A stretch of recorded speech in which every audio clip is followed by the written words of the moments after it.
through our online communities. Visit lung.org for daily updates or call 1-800-LUNG-USA. We are Sports 56, WHBQ Memphis, and W253DF Memphis, Flynn Broadcasting Stations. It's time for Sportstime on Sports 56 and 98.5 FM. The first hour of Sportstime is brought to you by Lexus of Memphis. Here are your hosts, Brett Stats Norsworthy and Bryant Dacus.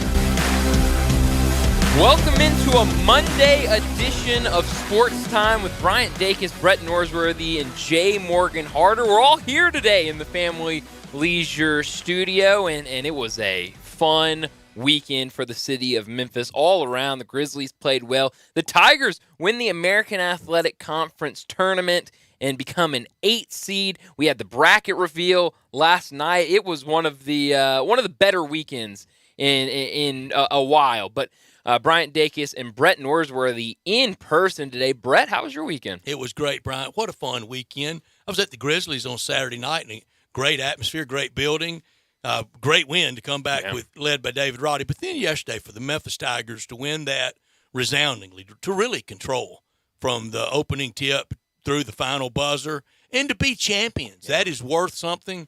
First time in 10 years. I think I had that last week as a big number. Somewhere last week it had been 10 years since that CUSA tournament. That was the last year in Conference USA, wasn't it? I think so, yeah. And then that first year in 2014, the tournament was here. To go and do that, and we were just discussing before we came on, the last 2 seasons, over the completion of the 22 season, the completion now completed 23 regular season and postseason tournament, the Tigers in Houston have played 6 times. Mm-hmm. It's 3-3. Yeah, pretty even. Houston's kind of been one of the standard bearers of the sport. Yeah. You're right there with one of the standard bearers of the sport. It's why I was not disappointed over Shedd's last second shot a week ago Sunday. But I saw that one coming. Mm-hmm. I felt it, and the Tigers played just marvelously, and now into the tournament with, I think, more than a puncher's chance. Yeah, I think so. I think much more. Very, yeah. I mean, I would say difficult games, but I mean 2 games that I could easily see them winning and be in the Sweet 16. They would have to play like they did this weekend, but with kind of the momentum they have right now, I wouldn't be shocked at all. I wouldn't either. FAU will be a very good opponent. Mm-hmm. I saw FAU in person way back in November on Friday night, November 10th, the night before Ole Miss and Alabama played in Oxford. I went to that game. And Ole Miss handled them quite easily, won by 13. Most of that game, I thought FAU they were really about a 3-person team. Mm-hmm. I don't know that they have much more than that now. And but it's a great first-round game, potentially.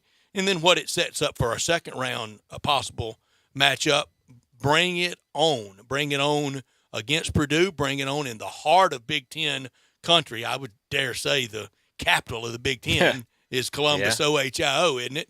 And now the game will not be played on campus at either Littlejohn or Schottenstein Center. It will be played downtown where the Columbus Blue Jackets played. And I think the Tigers, that's where they played against Mike. No, it wasn't against Mike Conley, but the Tigers have played there in a regional before downtown at Nationwide. Great arena, Tiger fans going. You were just there a couple months ago to see a hockey game. I was there for hockey. Great arena in the heart of downtown Columbus, a little apart from the big horseshoe and the actual campus of Ohio State. But Tiger fans that went there before, they know about it. Tiger fans that are going this week will just love it. And my game plan for Zach Edey, take it right to his chops, right to his chin. Make him defend that bucket. If he has 10 block shots, so be it. But somewhere in there he's going to have a couple fouls. Somewhere in there he's going to have a couple goaltendings. Sure. And that will back him off a little bit. I attack him with the Tigers guards. I go right at him.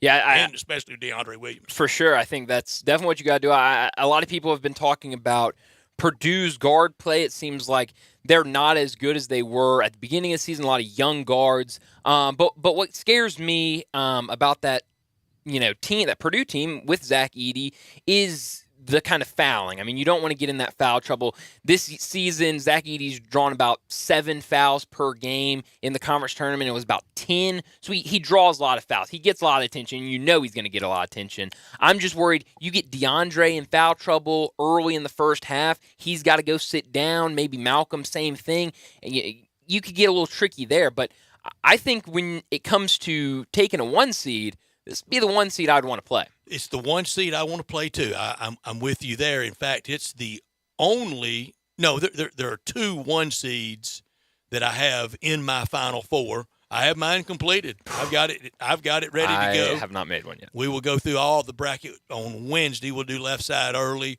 right side a little bit later. But it's the 1 seed that I wanted the Tigers face. Sure didn't want to play Alabama in Birmingham, how they're going to pod this. Probably wasn't too wild about Kansas. And memo to Seth Davis yesterday. Seth Davis, who loves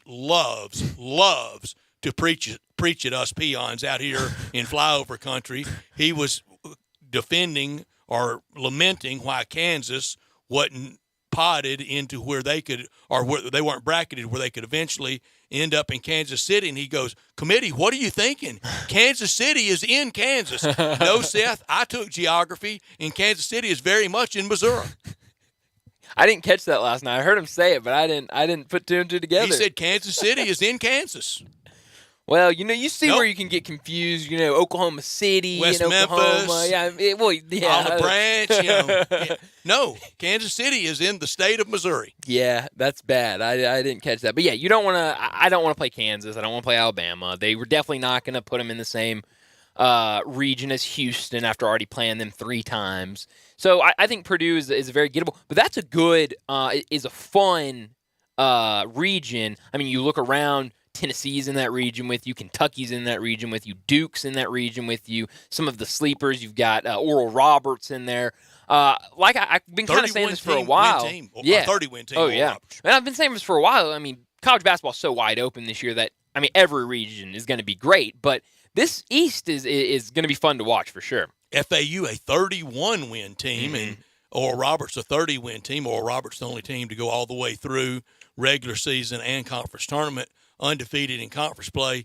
That's worth something. But we want to hear your thoughts on the Tigers being champions. 901-360-8255. The Tigers are champions of the AAC. I don't know what the AAC is going to – well, I do know what it's going to look like. It's going to look very differently a year from now. A year from today, we may be talking that Monday about the Tigers and FAU playing in a finals next year. Certainly. I do think when you kind of look at what the American is going to be in different sports, I do think basketball is where you're not going to have as much of a drop-off with these new teams coming in, because there's some very quality teams coming in, Florida Atlantic being one of them. So, yes, this is going to be a little preview of what could be, like you said, the championship game for next year with 2, I think, really talented teams. I thought the bracket unfolded perfectly in Fort Worth for the Tigers to improve in the net. And it's so interesting about the net. It's the holy grail of the sport. Literally from opening night, from the first tip-off on Monday night, November 7th, until somewhere middle of last week, and then it doesn't matter. Yeah, it's insane. And the committee, once again, what time do y'all think they shut down business? I think they had everything ready Saturday. Plug and place who won the Ivy, and you've got the bracket. Well, it felt like they may have cut loose about Thursday night, about 5, didn't it? Yeah. Why do we play those games all weekend and they don't get to factor in? Because now the Tigers' net today, I think, is 23. Somewhere around That's there. right. Is it 23? 23, best net of the year. They're ranked 24th. I know they can't wait until the AP poll, but net 23, ranked 24. That seed's not commensurate with those. No. It's just not. No. But I think that's more on, and I get it, you kind of have to work with ESPN and everything, but we said this last week. You shouldn't be we've seen the past 2 seasons that they don't care about the Sunday games. Then you should not be playing conference championship games on Sunday. Play them on Saturday or earlier. I mean, you cannot play games on Sunday if you want to improve that seed line. Because I do think if this championship game had been on Saturday, you definitely could be looking at a 7 seed, maybe even better for the Tigers. Sure could. But maybe even better. I went into yesterday. I mean, my dad asked me. I had a couple of friends ask me, "What do you think?" I said, "It's already done. They're an 8 or 9 seed. It doesn't matter. Whatever happens, they could blow out Houston by 20, and they would still be an 8 seed." And I know latter part of week before last, leading into the big Sunday game with Houston, I drew the scenario of maybe even a 6 seed. Mm-hmm. Now that had defeating Houston at FedEx Forum. And then going on that run. Tigers weren't far from that. No. And you look at the Tiger year, there are a couple of wins, in there. But how about just one back against Tulane? The game down in Orlando have that back. And a sneaky helper all year to the net, and it continued this weekend, was VCU. I was just about to say VCU did miracles for the Tigers. But the only way that helps you is by defeating them, and the Tigers really won that game handily. Yeah. The A&M game, it ended up 4 points. The Tigers controlled that game all night. If you watched that game, you were at that game. The better team all night. That was the one that was hard to watch. That was a long game. That was the one that was about 4 hours long. That was a glacially paced game. It was. And a tradition unlike any other. Well, you can't please A&M. A year ago they were mad. They're still mad this year. Oh, I think they should be mad this year. I'm mad for them this year. I wasn't mad last year. Oh, yeah, I was mad. Because here's the thing. I mean, I understand that you're supposed to look at the season as a whole. I get that. But why are we – I mean, a team that was dominant in SEC play, finished second in the conference, had – What if the SEC really wasn't that good?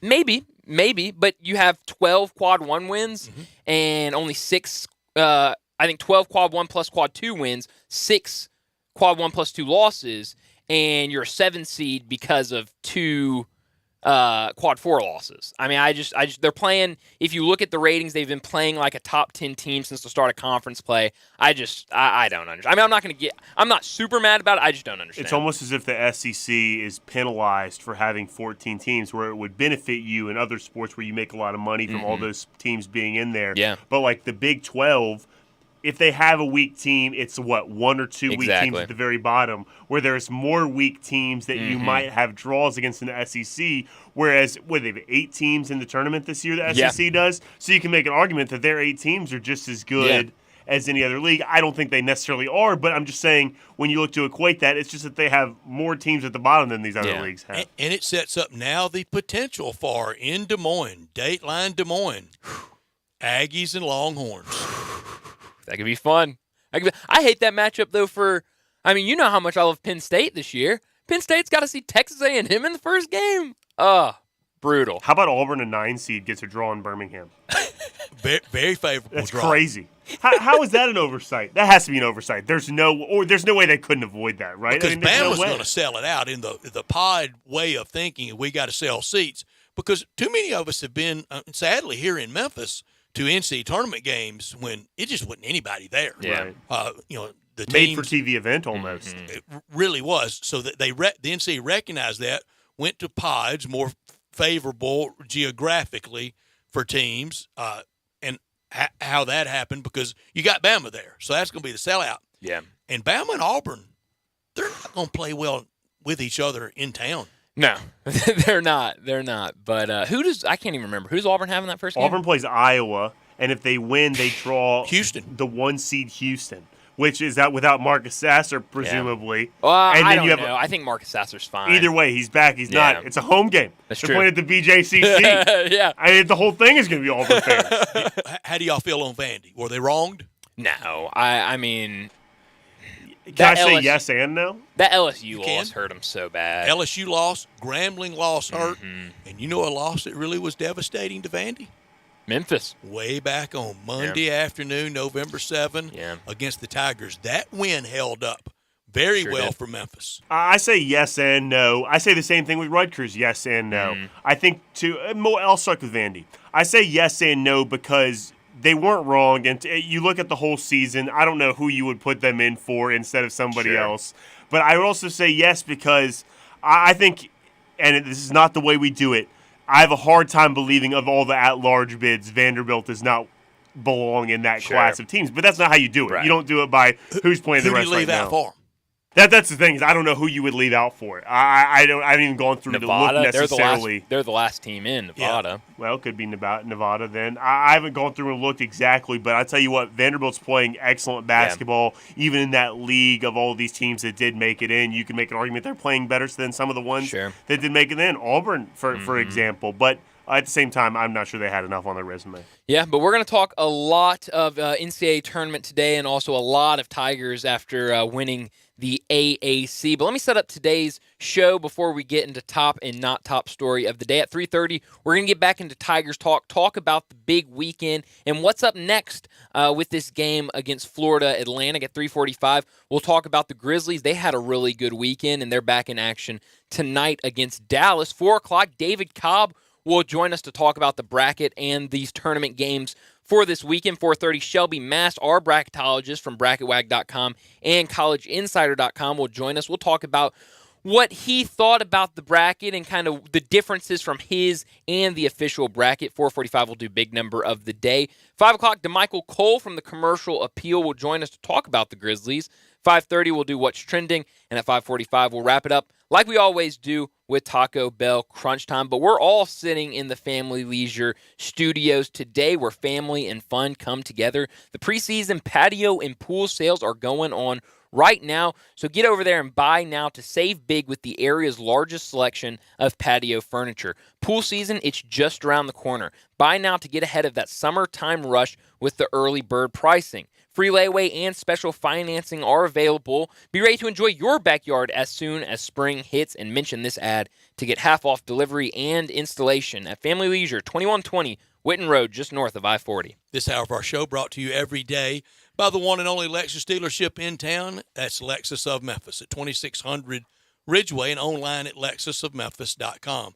Call them for any service inquiry at 901-334-9673. Great offers on all 2023 models and always special leasing options. Driving luxury and confidence, knowing that every new Lexus comes with complimentary first and second maintenance services. Stop by today at Lexus of Memphis at 2600 Ridgeway and put yourself in the driver's seat of the all-new 2023 flagship LS500.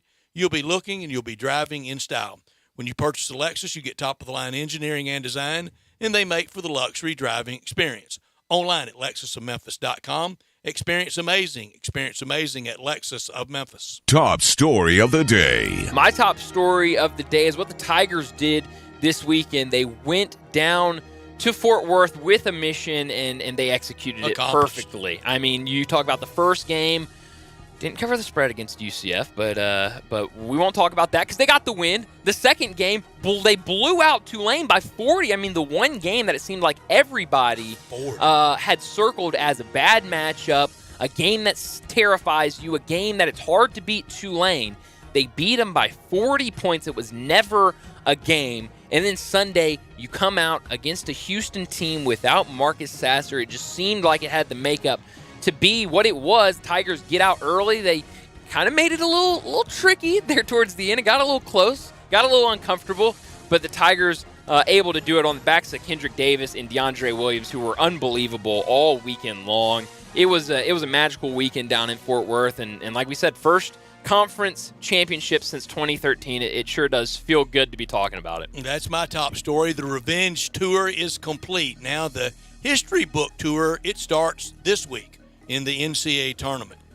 And the Tigers will get a chance to write another chapter in a storied basketball history. First Sweet 16 since 2009 and mean old John Calipari. It's attainable. Got to go through the 1 seed to do it in the heart of Big Ten country. 3 wins, Elite 8, and Penny will accomplish as a head coach what he accomplished as a player, getting to an Elite 8. 4 wins, well, that's basketball nirvana and would be the 4th in school history. Beyond that, it writes itself. I think everybody knows. Great weekend that I felt coming. I think we all felt coming.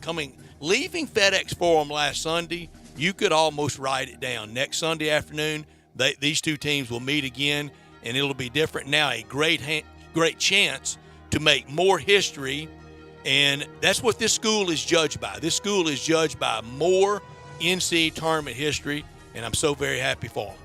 Not top story of the day. My not top story of the day is we got the bracket last night, and it was exciting. I mean, it's always a fun time to sit in front of the TV, turn it on CBS, and listen to them reveal the bracket. They, go from team to team and kind of show their reactions. It's just fun all around. But nothing like last year. I remember last year coming in here the day after and having some issues with some of the teams that were in, some of the teams that were left out.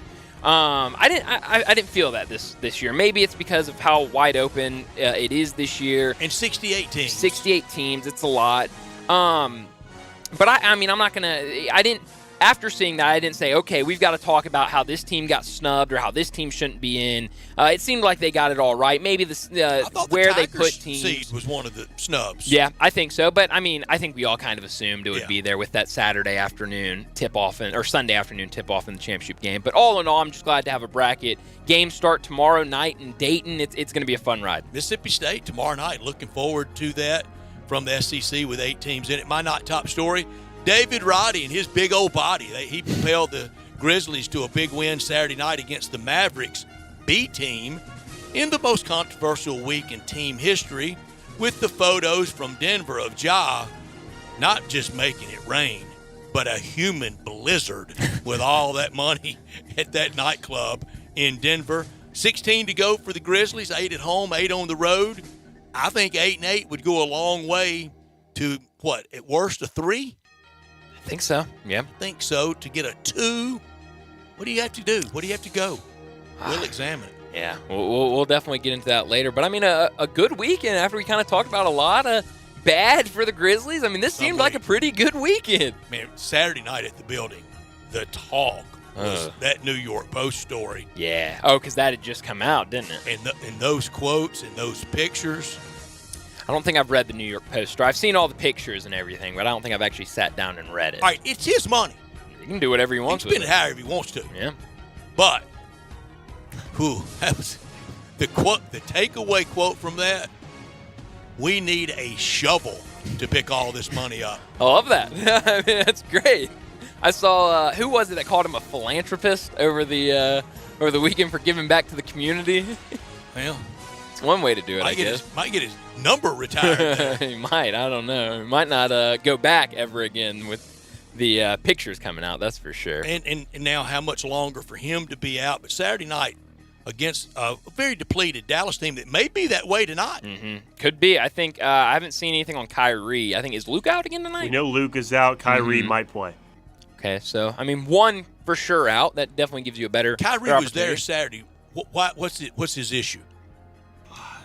Ankle. I'll let me look into it. I'm not sure. I don't want to say it wrong. Because he was on the Mavericks bench Saturday night. There were a goodly number of Maverick fans there in really? Jerseys, in gear. Yeah, interesting. That kind of surprises me. I mean, what kind of jersey did you see from Mavs fans? A lot of Luka? A lot of Luka, a lot of Dirk. Sure. Saw the very rare Michael Finley jersey. Really? Yes. What a great player. Great player. One of my favorite players. But saw that old school Michael Finley. Saw a Rolando Blackman jersey. There were a lot of jersey-clad Mavs fans there. Interesting. And I didn't know through the years that they would have built that up locally before we got a team. No. And that's 22 years since we've had a team. That's I always understand Golden State, the Brooklyn with these superstars on. You get those superstars jerseys, but I mean, I can understand a Luka, but just Mavs in general. Kyrie Irving right foot. Okay. Can we understand a Trae Young jersey? Yeah. Or 2? Yeah. Young guy, shoots a lot of threes. Yeah. Young fans love Zion. that. Oh, of course. I think so. But I didn't see that number of Maverick jerseys there.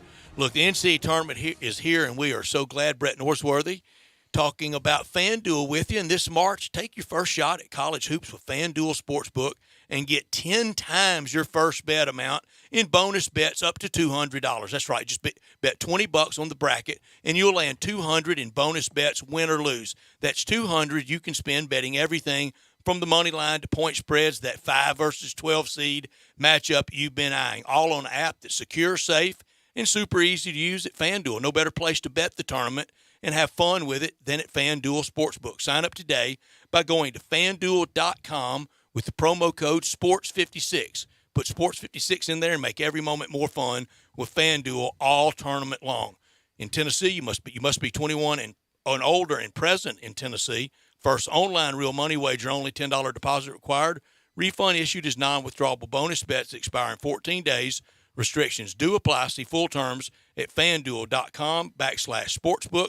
Gambling problem? Call the Tennessee Red Line at 1-800-889-9789. Let's get to a break. When we come back, we'll get back into the Tigers discussion, talk about their wins over the weekend and what's next for them in the NCAA tournament. That's next on Sports Time. Add a little fun to your lunch break. Join Johnny Radio for Sports 56 Happy Hour from 11 to 1 every weekday on Sports 56 and 98.5 FM.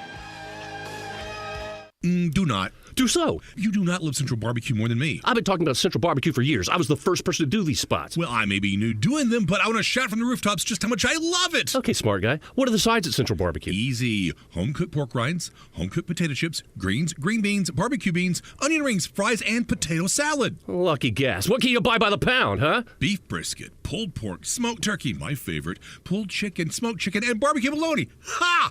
We're out of time. I could do this all day. Looking for a cigar lounge to call your own? One that offers a laid-back environment with a full bar, comfortable seats to kick back in and enjoy a beer or a cocktail, and a cigar. The G-Spot, Memphis's premier cigar lounge, is just for you. Offered a wide selection of cigars, and it's open 7 days a week, starting at 12 noon for your smoking pleasure. G-Spot Cigar Lounge is now offering a limited number of memberships that provide a locker and a humidor credit. For more information, call the G-Spot Cigar Lounge, 901-801-4276. The Angie's List you know and trust is now Angie, and we're so much more than just a list. We still connect you with top local pros and show you ratings and reviews, but now we also let you compare upfront prices on hundreds of projects and book a service instantly.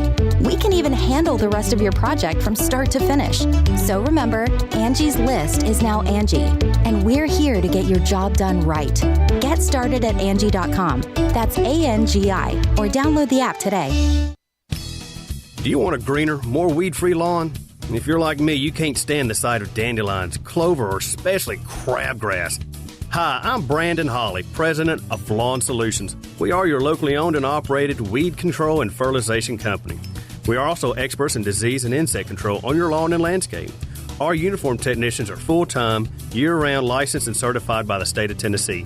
Lawn Solutions' personalized service is far more superior to that of national companies that promise but simply cannot deliver. We return phone calls, we keep appointments, and we want your business. What we will not do is bother you with endless phone calls or junk mail. Lawn Solutions will not sell you something your lawn doesn't need. If you're looking for a local lawn care company to kill your weeds and feed your grass, then Lawn Solutions is the finest. Call us at 867-5626. That's 867-5626. Or go online at LawnSolutionsInc.net. From our family to yours, we want to thank you for your business. Do you know one of the best things you can do for your employees or family's health? Provide Arctic Clear bottled water. Arctic Clear bottled water is your locally owned and operated bottled water provider. Arctic Clear is 100% natural spring water with free delivery and setup, dependable service, and no long-term contracts. What an easy choice. Call Jeff Manus today, 901-382-2363, or visit arctic-clear.com. Arctic Clear bottled water. Call now, 382-2363. That's 382-2363. Homer Skelton Hyundai Genesis in Olive Branch has an offer you can't refuse. They will pay you to do business with them if you want luxury. And I'm talking the Genesis G70 car. If you would love to have that kind of new technology, they will give you a $1,000 rebate when you finance with Genesis Motor Finance. In other words, they'll pay you $1,000 to do business with them, and you get brand new luxury. You can't beat it. That's Homer Skelton Hyundai Genesis, right at the corner of Craft Road and Highway 78 in Olive Branch. Homer Skelton Hyundai Genesis in Olive Branch, where customer retention is amazing. There's a reason. They take care of you with a team that's been together for a long time. Whether it's finance or whether it's service, you can't beat them. Homer, Skelton, Hyundai, Genesis. Now back to Sports Time on Sports 56 and 98.5 FM. This hour is brought to you by Lexus of Memphis. Here are your hosts, Brett Stats Norsworthy and Bryant Dacus. Welcome back into Sports Time. Bryant Dacus, Brett Norsworthy, Jay Morgan Harder with you, and then we open the show with it. But, I mean, a fantastic weekend for the Tigers. You go down to Fort Worth, to Dickies Arena for the conference tournament. And from all accounts, everything I've seen, everything I've heard, it sounds like fans really traveled well down there. Probably best crowd there for the weekend that traveled from what I heard. So good to have a lot of people down there. You beat UCF 81-76 in the first game. You beat Tulane by 40 in the second game. And then you beat Houston yesterday for a American Athletic Conference sweep in the tournament to win it all. So, I mean, not much to say about it, just because they went down there and handled business. Nice going away present to the Big 12, both for UCF and Houston. Won't see them again. Sadly, for a long time, they're both heading off to the Big 12. But put it on Tulane on Saturday, getting a lot of frustration out, and you could sense it, you could feel it. That they did. They wanted to posterize them. Sure did. And they did, because both of those games, particularly the home overtime loss, but even the regulation loss in New Orleans. Mm-hmm. And I like to go with the result, but everybody knew the better team was Memphis. Sure. Yeah, I mean, but there was no question about it. I mean, they had that game circled, maybe even more than they had the Houston game circled. Had a lot of circles. Had a lot of circles this weekend. And that's what happens when you play three teams that beat you in conference this season. And the old adage, it's hard to beat a team three times. Exactly. And that was, I think you and I talked about it off the air after that Houston game, is if you can only get Houston once this year, presumably you can only get them once. Sure. It's a good one to save it. Get a trophy. That's right, when you win that conference tournament. Get a trophy, get rings, get a banner. And you always talk about how important and how massive, while people maybe overlook winning a conference tournament, that is massive for a program, especially for Penny Hardaway to kind of get that first one. That's so big for him. Huge for a program. It's hard to do. I think it's hard for us to judge sitting on the outside how meaningful that is to a program. These are the teams you're tussling with all year long. You're playing your most meaningful basketball. You're seeing the same teams. And when you scout the other teams you're going to play, you're seeing more of those same teams you played. So it's more than just 2 times a year. To be able to win, this is what you play for all year. And obviously you play for the NCAA tournament. It's certainly bigger in the grand scheme of things, but it is super meaningful to win a conference tournament. I think an incredible accomplishment. And winning in tournaments, I believe to be a skill, and so that's a really good sign for the Tigers. Absolutely. Moving into the NCAA tournament as well. Tiger fans, I'd love to hear, how far do you think this team can go? What kind of draw? 901-360-8255, that first game against FAU. It's an 8-9 game. Mathematically, you know it's going to be tough. Win that one, then you get Purdue. Yeah, and the big man, the player of the year, Zach Edey. Just move him away from the basket. Yeah, if he's more than 3 feet away from the basket, shot's not going in. I keep seeing Yao Ming. I mean, I get it. He's big and he's the size of Yao Ming. Yao Ming could shoot from, in the gym. Yeah. He walks in the gym, he can make a shot. Zach Edey, you push him outside of the charge arc. He's not doing anything. He can't make anything. Yao Ming. And Houston, Purdue has had historically, they've had some toe stubbers in NCAA tournaments. Yeah, they sure have. And who'd you say last week that the coach reminds you of Matt Painter? Matt Painter. Rick Barnes. Reminds you of Rick Barnes. Rick Barnes without the Final Four. That's right. A little more weight Matt Painter has on him. Well, now you're looking at physical appearance. We're just talking about basketball prowess. Resume, some ugly Purdue exits in the NCAA tournament. And then if the Tigers do that, and we're sitting here this time next week, not just on to the Sweet 16, but on to a rare Sweet 16 NCAA tournament. Not that it's never happened. I just said rare in the basketball mecca of the world, Madison Square Garden. I would love that. But, I mean, Tiger basketball, really? started. Yeah, with that 1957 NIT run. Go see a Rangers game. Go watch the NCAA tournament. I bet the Rangers probably packed up. They're probably on the road right now. On a road they trip. might be on the road for that one, and you could see New York City's team in New York during that. Duke. Mm-hmm. That's right. Mr. New York City, Duke Blue Devils. The Duke Blue Devils. Nothing says the Big Apple like Duke does. That's right. That's another tough game for both of those teams, really, Duke and Oral Roberts. I mean, for Duke, a surging team, you get a team that a lot of people labeled all season as kind of that Cinderella team. And then for Oral Roberts, you get a Duke team that seems to be playing their best basketball right now. You get Duke. Yeah, you get Duke. So that's going to be fun. But kind of going back to the Tigers, I mean, I think another thing that kind of makes this so special this year is because we've had the teams with the 5 stars, and we've seen the preseason. They're going to the Final Four, and they're going to make the long run. They're a top 25 team preseason. But going into this season, it was you don't really know what you're getting. You're getting a lot of transfers. Show me, don't tell me. Exactly, and Penny put it out that way. He said, there's not going to be a lot of He didn't put out a lot of expectations. He's not saying we're going to win a championship this year. And kind of to see that team come together like they have that leadership from Kendrick Davis, have that leadership from DeAndre Williams, and kind of see that team form where you saw last year's team so much potential, but a lot of trouble behind the scenes. I think that made this team a lot better to watch and kind of more fun to root on through the season and definitely through the conference tournament. Certainly accurate that Marcus Sasser did not play yesterday. But cry me a river. This Tiger team went through a lot of this year navigating around injury, around players that were having to miss some time, and even still missing, I think, a piece that could be helping in Keontae Kennedy. So maybe not the national reputation of a player like Marcus Sasser, but that's the time of year that where we are, and people have people out. Mm-hmm. Tiger's still able to manage it all weekend. We go to our Tiger Bankroll on the weekend. What a up and down weekend. And it almost got unfriendly out there a little while with Tiger Bankroll over the weekend because we picked on Friday over the air. Brett, I was unfriendly with Bryant long before Tiger Bankroll started. Maybe ever since he started working. Yeah, that's right, since day one. Okay, boys, break. All right, Friday night, it was Tigers -5.5, and once again, Vegas with the season-long handle on this team. The Tigers win by 5. I had Memphis. I won me 10 little bitty dollars. Jay Morgan had UCF, and Bryant continued a winning streak, taking his record up to 25-7. So then we entered into Saturday with the Tigers 6.5-point favorite. I stayed with the Tigers. Old Homer Brett stayed with the Tigers and got my $10 little win. And Bryant, $5.50 on Tulane.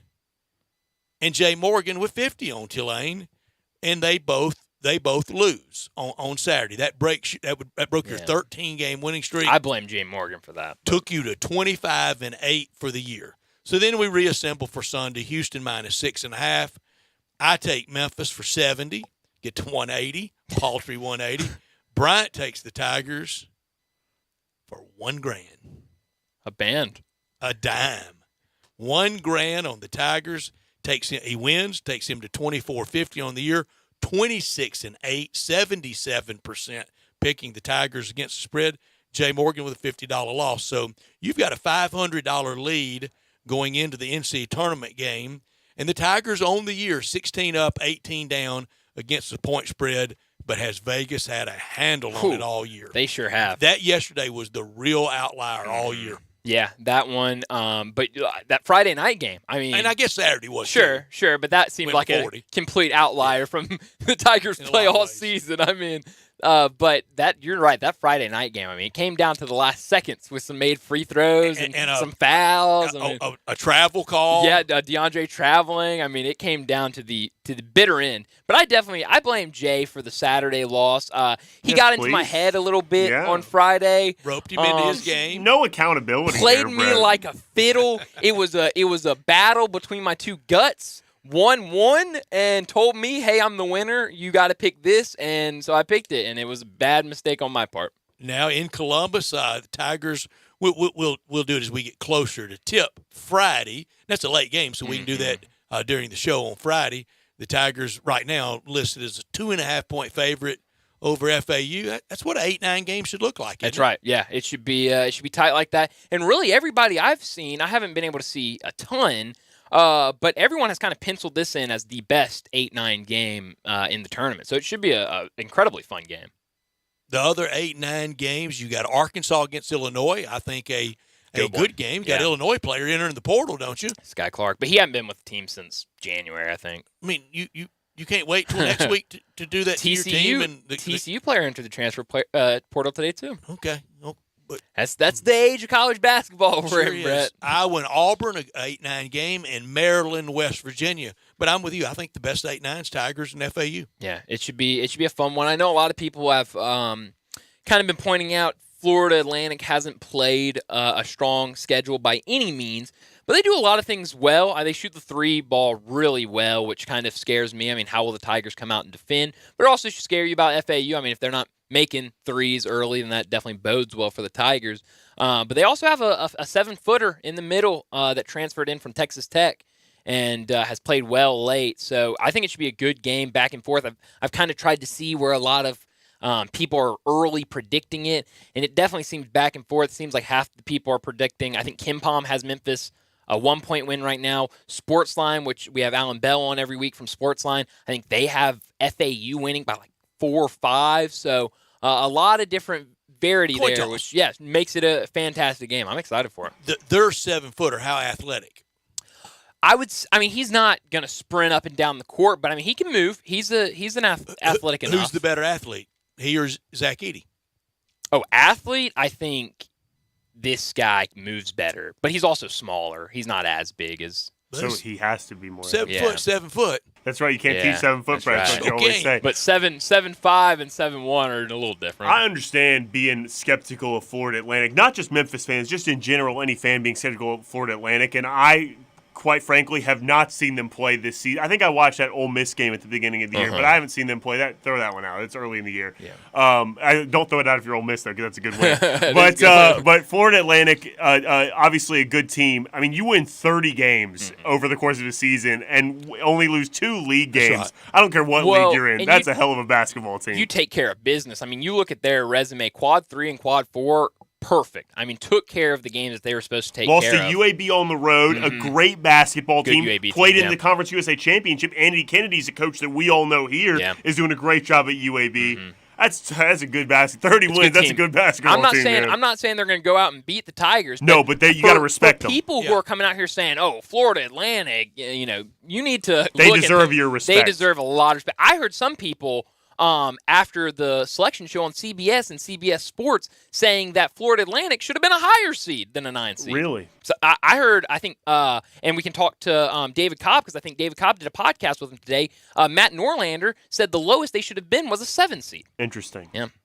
What about the Tiger seed? Is anybody out there jumping up and down over it? See, I think the Tigers deserve a 7, but I'm just not surprised. I mean, I told myself going into the weekend that we conditioned ourselves to it. I think I convinced myself. What is about the 7 that you think they deserve? Because they beat Houston? Well, if they had lost that game, I guess they did win the game. The net being 23. But I mean, you look at those. You look at all those quad 1 wins, and no ugly loss. Yeah. No, you lost to so and so, not one. Yeah. And even the margins in the losses that the Tigers have. But also, I mean, I have kind of looked at a lot of these teams where I look at them on the whatever line they're at and say, I think they should be higher than that. And then I go around and see what teams are higher than them, and I'm like, I don't know who I would move down. So it's hard. It's kind of like me with Vanderbilt and Rutgers. I would have loved to have seen them in the tournament because I think they're good basketball teams. But who are you going to move out? Right, you asked me who you're going to move out. I can't give you one that I would move out. Yeah, whether it's baseball all-star game snubs, you got to tell me who you're taking out. Exactly. Who's going in. But the All-Star game now is up to about an 80-man roster, so just about everybody goes. So in the end, after all these games, what was the ugliest Tiger loss of the year? Ugliest Explain Tiger loss. Which one? Now, it was a last-second shot, so it's hard to say. But when that Seton Hall at the tournament, and they ended up not being very good. They ended up not being very good. I would either say, but it was a last-second heave, and I just explained away Florida Atlantic's loss to Ole Miss, so I could do that for the Tigers. I would probably say either Seton Hall or Tulane at home, because Tulane at home had, especially after you kill them in the tournament. And Memphis had so many opportunities in that game to win it. I left that day. How'd they lose that? Yeah. I mean, they are better. They were better. But scoreboard is the final determiner. Yeah. But then it got the revenge by 40 on Saturday. Either place to enjoy Memphis-style barbecue and to enjoy Memphis-style basketball this week, any time of the year, either the new Collierville Commissary at Houston, Levy, and Poplar, or the original in Germantown, perfect for a big group, perfect for you and all your buddies to show up hungry, watch a lot of basketball, and leave very pleased for sure. Memphis-style barbecue and ribs that screams the Memphis slow-cook way. If you're craving an easier way to order that great barbecue, text Commissary to 33733. How about getting there about 11 o'clock either day and just staying all day and into the afternoon? Start with the tamales, start with the cheese plate, start with the barbecue nachos, invented at the Germantown Commissary over 40 years ago, and another great era of Tiger basketball history. And then dig into the ribs of the shoulder, chopped or pulled on a plate, on a sandwich, all the sides, slaw, beans, deviled eggs, bread. You can even order it by the pound or a 6-pack or an 8-pack or a 12-pack. Those salads are so good, and this cool snap. Still try the Brunswick stew and the best desserts you can imagine, like the lemon icebox pie, the strawberry cake, the terrific banana pudding, all at either commissary, the new Collierville Commissary at Houston, Levy, and Poplar, or the mainstay, the original, in Germantown, 901-754-5540, online at commissarybbq.com in Collierville and Germantown in those party areas.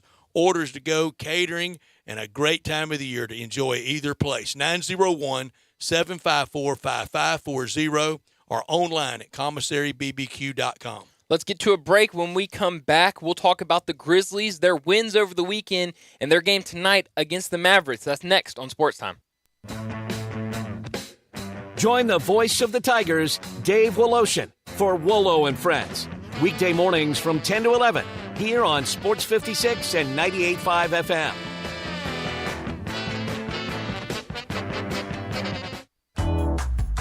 I know you're thinking about pools and patios right now. Don't deny it. They're on your mind. So it's a good thing that Family Leisure is having their preseason patio and pool sale. It's like they're mind readers. You can buy now and save big with the area's largest selection of patio furniture. You want free layaway? Done. You want special financing? Done. You want to be ready to enjoy your backyard just as soon as spring hits? Family Leisure has you covered. Patio and pool season's not that far away. So now's the time to take advantage of this fantastic early bird pricing special. Now here comes the really special part. If you mention this commercial, you get half off delivery and installation. I'll let that sink in for a second. You heard me right, my friends. You mentioned this very commercial, and Family Leisure will give you half off delivery and installation. The preseason patio and pool sale is happening now at Family Leisure, Whitten Road at I-40, where family and fun come together. Mitsubishi Motors Spring Sales Event is on at Gossett Mitsubishi on the Pike. Come test drive the all-new 2023 Outlander plug-in hybrid electric with 420 total range, 64 combined MPG, and 38 minutes best charging time. And you may be eligible for up to $7,500 federal EV incentive and $1,500 lease cash. Come check it out at Gossett Mitsubishi, plus 2023 Mitsubishi Outlander with 3 rows of seating for up to 7 people. We Gossett at $499 a month or buy for $34,055. Looking for some peace of mind in your new ride? How about Mitsubishi's 10-year, 100,000-mile powertrain limited warranty? 2023 Outlander, $499 a month, or get 1.9 for 36 months, and test drive the all-new 2023 Outlander plug-in hybrid electric. That's Gossett Mitsubishi, 1870 Covington Pike, or shop online at memphismitsubishi.com. If you want it, we Gossett at Gossett Motor Cars. Outlander PCO 12158 MSRP 34555 includes all rebates and incentives. PF 695 excludes tax title and license with approved credit. See dealer for complete details. Offer valid through 3/31/2023. Dealer stock only. For the ones finding new ways to ensure the job always gets done. For the ones wearing many hats. For the ones who are hands-on, even from far away. And the ones keeping business moving forward. We are Grainger, offering professional-grade industrial supplies, plus real-time product availability and access to experts ready to answer your toughest questions. Call, clickgrainger.com, or just stop by. Grainger, for the ones who get it done. Spring is around the corner. That means the sounds of air conditioners cranking up will be in the air soon. Hi, this is Lauren Choate with Choate's Air Conditioning, Heating, and Plumbing. This month only, receive $1,000 off the purchase of a new Carrier AC unit. No gimmicks, just $1,000 off for the Choate's Early Bird Carrier AC Special. If your AC is in good shape, call us to get your $60 20-point AC tune-up to get your AC cleaned and ready for the warm seasons ahead. Choate's is here for all your cooling, heating, plumbing, air duct cleaning, and commercial needs. Call us today at 347-8086 to take advantage of these early bird specials. Or to schedule online, visit ChoatesHVAC.com. So turn to the experts with Choates. And remember, let our family serve your family. Brian Elder's Roofing Solutions. Brian Elder Roofing, 867-0303. You've known the name for 30 years. You might even remember him from nearly 20 years on Kix 106 as half of the Young and Elder Show. Now, 13 years later, Brian Elder is the largest purchaser of Owens Corning shingles in Memphis. Call him right now, 867-0303. Certified and trained by Owens Corning to earn a reputation for quality and expertise matched by no one. Don't let them tell you it has to be replaced when all it needs is a repair. Call right now, 867-0303. He'll climb every inch of your roof. He'll go into your attic and run a moisture and ventilation test using state-of-the-art equipment to make certain you're protected from mold and other contaminants. You may be causing respiratory problems for your family and not even know it. We're waiting for your call, 867-0303 or BrianElderRoofing.com. Call 867-0303. Brian Elder's Roofing Solutions. Now back to Sports Time on Sports 56 and 98.5 FM. This hour is brought to you by Lexus of Memphis. Here are your hosts, Brett Stats Norsworthy and Bryant Dacus. Welcome back into Sports Time. Bryant Dacus, Brett Norsworthy, Jay Morgan Harder with you. We've talked a lot about the Tigers and their great weekend. But the Grizzlies also had a pretty good weekend, other than the story from the New York Post that made its rounds. But all in all, I mean, after the win on Thursday night against the Warriors, Saturday night you come out, you beat the Mavericks. Now, while they were down Kyrie and Luka, you still get a win. David Roddy played really well. And now you see that same team again tonight at their place. Do you think we see something similar, or do you think it's a little different than that first meeting? Well, let me see who's on the court for Dallas. I think Dallas, it was right there for Dallas to win Saturday night. Yeah. Late in that game, it was, oh, man, can't get out of this spiral. Got out of it, able to win 112-108, get the 4-point win. If you laid the 6 points, I feel very sorry for you because it was cruel and unusual at the end. It looked like the Grizzlies were going to have the push when no time left, and most of the time in the NBA, everybody dribbles it out. No, Dallas drives down and lays it up and in to get the cover, but I didn't care about that. I cared about the Grizzlies winning, and it was a great win. The offseason re-signing of Tyus Jones, it was smart the day they did it. Look at it now. Yeah, it's really worked out in their favor. I mean, you knew that he was going to definitely be a fantastic backup to Ja, but now just unfortunately with Ja being out, being able to have him, I don't know how it's changed now, but I think going into the weekend, he was averaging about 19.5 points as a starter this season. So, I mean, he definitely shows up when they need him in the starting lineup and when he gets those more minutes, but he's been huge. I mean, that was a great signing. And we're getting close to, and we're not there yet. We're getting closer to the math. It's just not enough of games left, even with a swoon, even with the Grizzlies falling off the table. There are too many other teams tightly compacted just by virtue of having to play each other. They all can't win. Right. I mean, you're getting ready to get the benefit. There's a great example of that tonight. I'm trying to find the schedule of somebody's going to lose. Yeah. And if the Grizzlies could win, that just gives you a little more wiggle. Suns and Warriors tonight. Warriors. Late, the Suns at 30 losses, loss columns, everything, and the Warriors at 33. I almost kind of want to see Golden State ding them a little bit tonight. Yeah. I mean, I would like that. I think Golden State's playing fine basketball right now, but I think you're right, man. I think you never want something like this to happen where Steven Adams is out way longer than you thought he would be. Ja's out. But, I mean, maybe it didn't come at a bad time just because of how few games are left in the regular season. NBA scout told me Saturday night there's not a single team he thinks the Grizzlies could beat in the playoffs. Do y'all agree or disagree with that? Not a single team that they could beat? Not a single team that they could beat. Wow. That right now, every potential first-round matchup they would lose. Y'all agree or disagree? I'm afraid I have to agree. It's allowed. I'm afraid I have to agree. I mean, it's going to be tough. The West is tough. Even starting at FedEx Forum? Yeah. Games 1 and 2 there? Yeah, especially if it's the Warriors. Think about that. That's how the series started last year against the Warriors, too. If it's the Suns, if it's a healthy Mavericks. I don't want to answer. I'll plead the fifth. You got to answer, Bryant.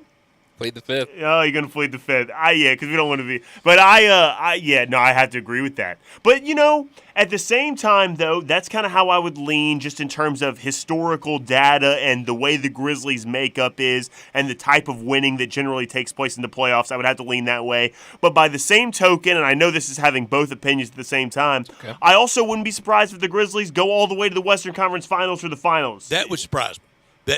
The latter would surprise me. I think they can beat somebody in the first round. Will it be a bloodletting? Yes. Yeah. I mean, it's going to take a heavy toll. I mean, it could leave the Grizzlies so threadbare for our second-round game. That could be 4-0 or gentleman's sweep.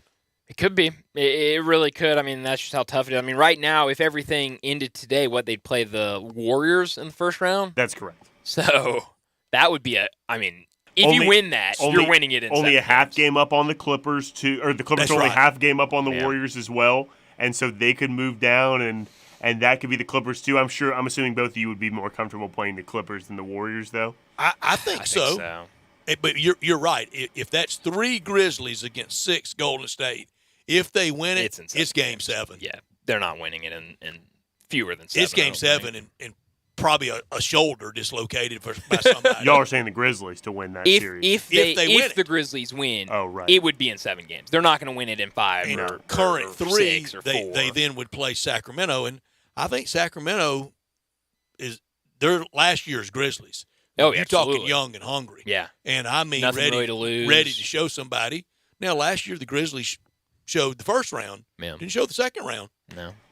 I agree. And young, like you said, young and hungry. The Kings play hard every night. You're never going to get a night off for the Kings. They don't even breathe hard. And the difference is between them and the Grizzlies is no necessarily significant as a full team playoff experience. However, Harrison Barnes has won a championship. Yep. Sabonis is not just getting his nose wet player. He's been in the league. They have veteran players that play significant roles, and they play hard. Did either of y'all get you any of that money line on the Spurs Friday night against Denver? How about that win? Unbelievable. And then on Saturday night, get you a little, or rather Sunday, the Nuggets lose again. And lose at home to the Nets. But the Nets are playing that's the only one of those 3 losses they've had in a row that I can excuse away because the Nets are playing so much better. The guys that were traded there, they're starting to get chemistry with one another. Bridges is unbelievable. He's unbelievable. And the fact that now he has an opportunity to shine with Cameron Johnson as well, that's a good basketball team that's finally coming together a little bit. I'll excuse that one away. Can't excuse the Spurs. Can't excuse the Spurs. I haven't heard yes. Did either of y'all have any of that money line Friday night, money line yesterday? Certainly not. Unfortunately, I was watching conference tournaments. Can't have anything nice anymore, can we? You can't. But I guess that's the way it goes. But let's wrap up this hour and get to a break. When we come back to start the 4 o'clock hour, David Cobb from CBS Sports will join us to talk about some college basketball and the tournament. That's next on Sports Time.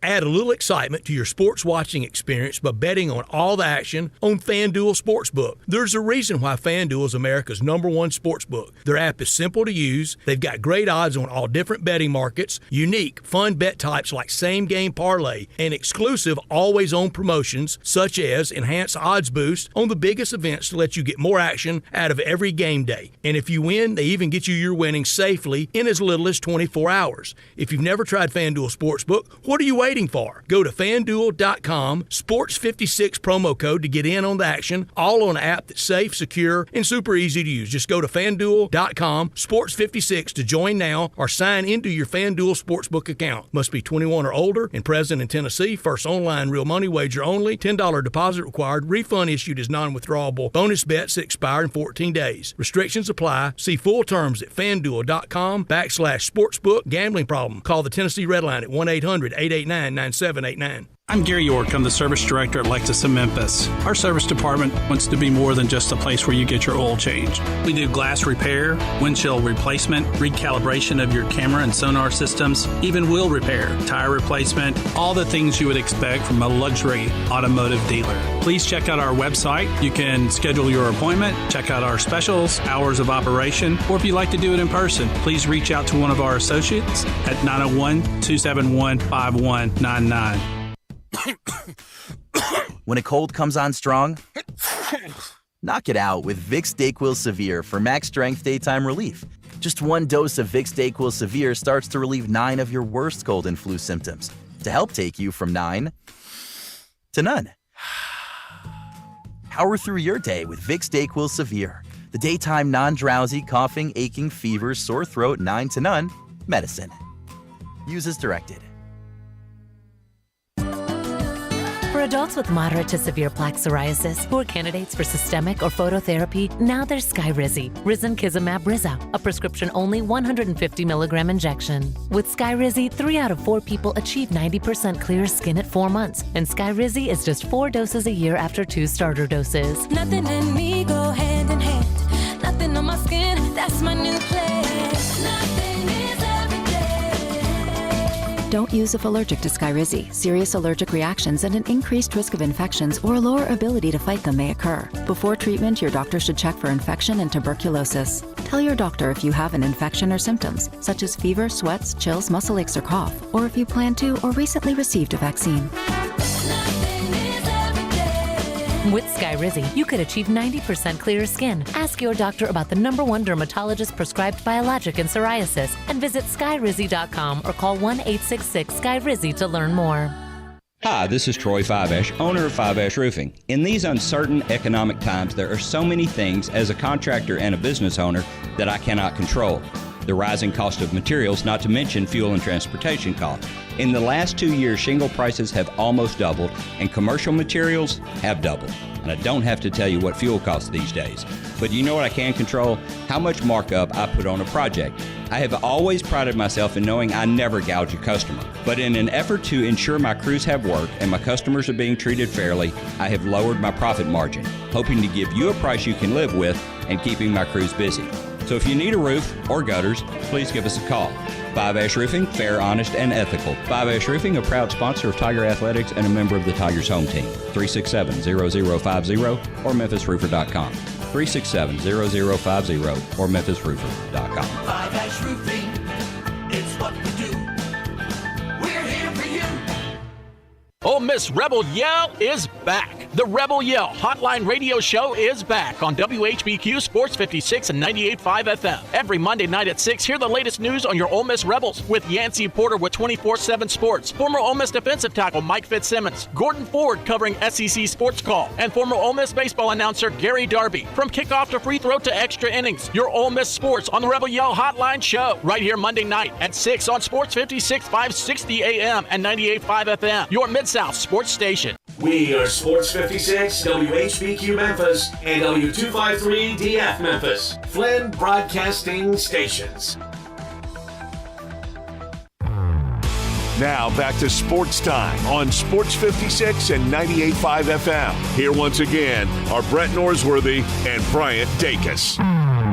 Welcome back into Sports Time. Bryant Dacus, Brett Norsworthy, Jay Morgan Harder with you. And like we do every Monday at 4 o'clock, David Cobb from CBS Sports joins us now. David, thanks as always for joining us. And I guess we'll start out with the fantastic weekend from Penny Hardaway in the Memphis Tigers, going 3-0 in AAC tournament play to win the tournament, and now are set up as an 8 seed. What did you think about their weekend in the win over Houston to secure the AAC championship? I thought it was funny what Penny Hardaway said at halftime about the fact that Houston was playing without Marcus Sasser, and he correctly pointed out that Memphis had to play at Houston without Kendrick Davis. A little gamesmanship there from Penny, and a good point on his behalf, because you know what? They still beat Houston, and Houston is one of those teams that is still really good, even when missing an AAC Player of the Year type of candidate. They dealt with a ton of injuries last season and still made the Final Four.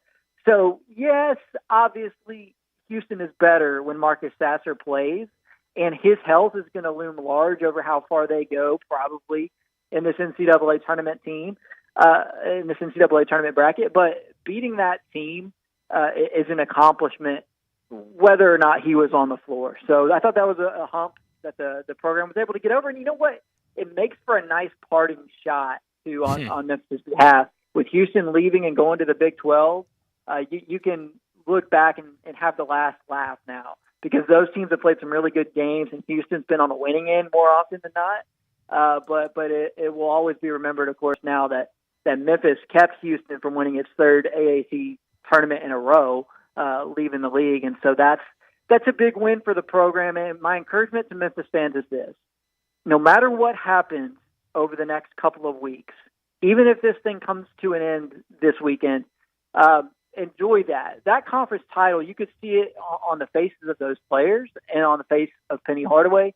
A conference tournament title is meaningful to the players. And as fans of college basketball, sometimes we get so caught up in the NCAA tournament success and how that's the only thing that matters to us. But it is not the only thing that matters to the players and to the coaches. When you grind through a league for 2.5 months, and then you take down the league champion in the tournament and you get to hoist a trophy, to me that's meaningful. It's far more meaningful than the NIT tournament that they won, because you're actually the champion of something. It's not a consolation prize. So of those much more. Teams that played, of those teams that played in the AAC this year, Memphis was the one that won that tournament. And so just a masterful performance there from Kendrick Davis and DeAndre Williams, and a nice accomplishment for Penny, regardless of what happens in the days ahead. And David, over the last 2 years, just the fearlessness that the Tigers have had in going up against Houston. 3 up, 3 down in those games, all classic games, great games. Last Sunday at FedEx Forum was. Yesterday was not, because the Tigers just came out and dropped a house on them and more than held on. It wasn't even desperation holding on. And you're right. That's a trophy in the trophy case. That's a real banner. That's something tangible you can put up and you can remember, and it will be remembered. Absolutely. And it's good that you got it now, because those things won't mean as much next year. Although, hey, think about this. FAU's coming to the AAC, right? Yeah. I've got that right. Yeah. So we might have seen the end of a rivalry the other day in Fort Worth against Houston, and we might be seeing the beginning of one this week with FAU. Great point. So, yeah, it's not going to mean as much probably to be a conference champion or a conference tournament champion in the AAC moving forward, with Houston gone and with Cincinnati gone. But that makes it all the better that you got one now. So just a wonderful achievement and accomplishment for Memphis heading into the NCAA tournament. And you know, you can say, well, oh man, they should have been bumped up to a 7. Well, we'll probably get into this, but I actually kind of don't think that this 8-9 matchup is all that bad for Memphis. You got Purdue, not Kansas, and that is something to be grateful for, no doubt. It's not all that bad, but I've been one thinking, especially with how the net ended up wallowing out, that the Tigers maybe could have been a little better, but this is how it falls out, and this is how we play it. David, we love having you on every week, and I felt like all weekend I could check in with you. Well, where you were seated at the SEC tournament, right behind the when they would do the pregame kind of stand-up of the announce crew. You were right there, prominently featured all weekend. So the first day, I obviously had no idea that was going to be the case, and thankfully I brought a sports coat along with me for the trip. So I text you, whatever you do, don't pick your nose right now. I know, right? So like on Friday, I ended up, I'm like, wow, I got to wear the sports coat today. I guess I'm going to be on national TV. And then Saturday, I walk out to the arena grab a banana on my way be careful. from the media eating area. Yeah, and I'm like, all of a sudden I see Jimmy Dykes and Carl Ravitch doing their live shot, and I got this bright light in my face. And I'm like, I better hold off on trying to eat. That's the still shot that can last forever. Yeah. Yes, it was fun though. Yeah, it was fun being courtside, seeing all my old Tennessee pals, and then just different writers from around the league and nationally. That was fun. I hadn't gotten to do as much of that the last few years, coming out of COVID, Sure. and then we've just been all over the country. So to have a chance to be there and see now the number one overall seed in this NCAA tournament, Alabama, up close and personal, was a good experience. That Alabama team has found its form again, which it did not have in the last couple of weeks of the regular season. They beat 3 NCAA tournament teams by double digits on their way to that SEC tournament title. So very impressive showing by Alabama. Dave, one of the things that just drives me crazy is when it's a pox on everybody's house of any team over something untoward, inappropriate, something that happens. And I don't even know, and I don't know if it's been completely nailed down, if it indeed was Alabama fans, but somebody appearing to be an Alabama fan and certainly had on a very poor taste of T-shirt on Saturday. I don't even want to repeat it. Did we find out? In fact, are they Alabama fans? And if so, the reaction by the SEC staff that they would not be allowed back in the building for the next game after wearing something just wholly inappropriate. Yeah, they claim to be. There was a reporter from AL.com who went up and talked to them, and they claim to be. John Talty. Yeah, I think they claim to be Alabama fans. I mean, who knows? They may have just obviously, been trying to paint Alabama in a negative light, and if that was their goal, then they succeeded. But I was actually surprised with the absence of hostility from the other 13 fan bases toward Brandon Miller. And what we see with those people wearing those shirts is what I saw all week, which is that the Alabama fans are 100% in support. In fact, this has only galvanized their support of this team because everybody else around the country is having a field day, turning Alabama into a punching bag over the way they handled the Alabama situation. So the Alabama fan base and the team has rallied around the fact that they are sort of the villains right now of the entire sport. But I think they might be sort of blowing that out of proportion a little bit because I thought when Brandon Miller got introduced that there would be more boos from the other fans than there would be cheers from the Alabama fans. But there wasn't really any of that at all. I thought when he caught the ball that the opposing teams would be heckling him and giving him a lot of crap, and they just weren't. And I think to some extent fans around the country are not all that invested in what Alabama did off the court. I'm sure if they had gone and played at Auburn the night after all that stuff became public, it would have been a really, really difficult scene. Yeah. But man, the Alabama fans are sure defending themselves right now when, outside the media, right? Like we're all still talking about it and pointing out how Alabama probably could have handled it better.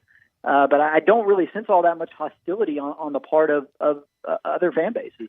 Yeah, sure. It definitely was an ugly look, whether he was an Alabama fan or just painting off Alabama fans. It was bad. But we're talking David Cobb from CBS Sports, talking some college basketball with us. And my point, let's say he's diehard fan, full Tide Pride to the max donor. Let's say that they are. Let's go to that extreme. That still does not speak for everybody. No. Everybody's not like that, and I hate it. I'm very sensitive to it because at Ole Miss, just often just thrown in there, with two complete dumbasses showing up on campus in a sheet, and everybody thinks we're all members of the Ku Klux Klan, which is abhorrent, which is ridiculous.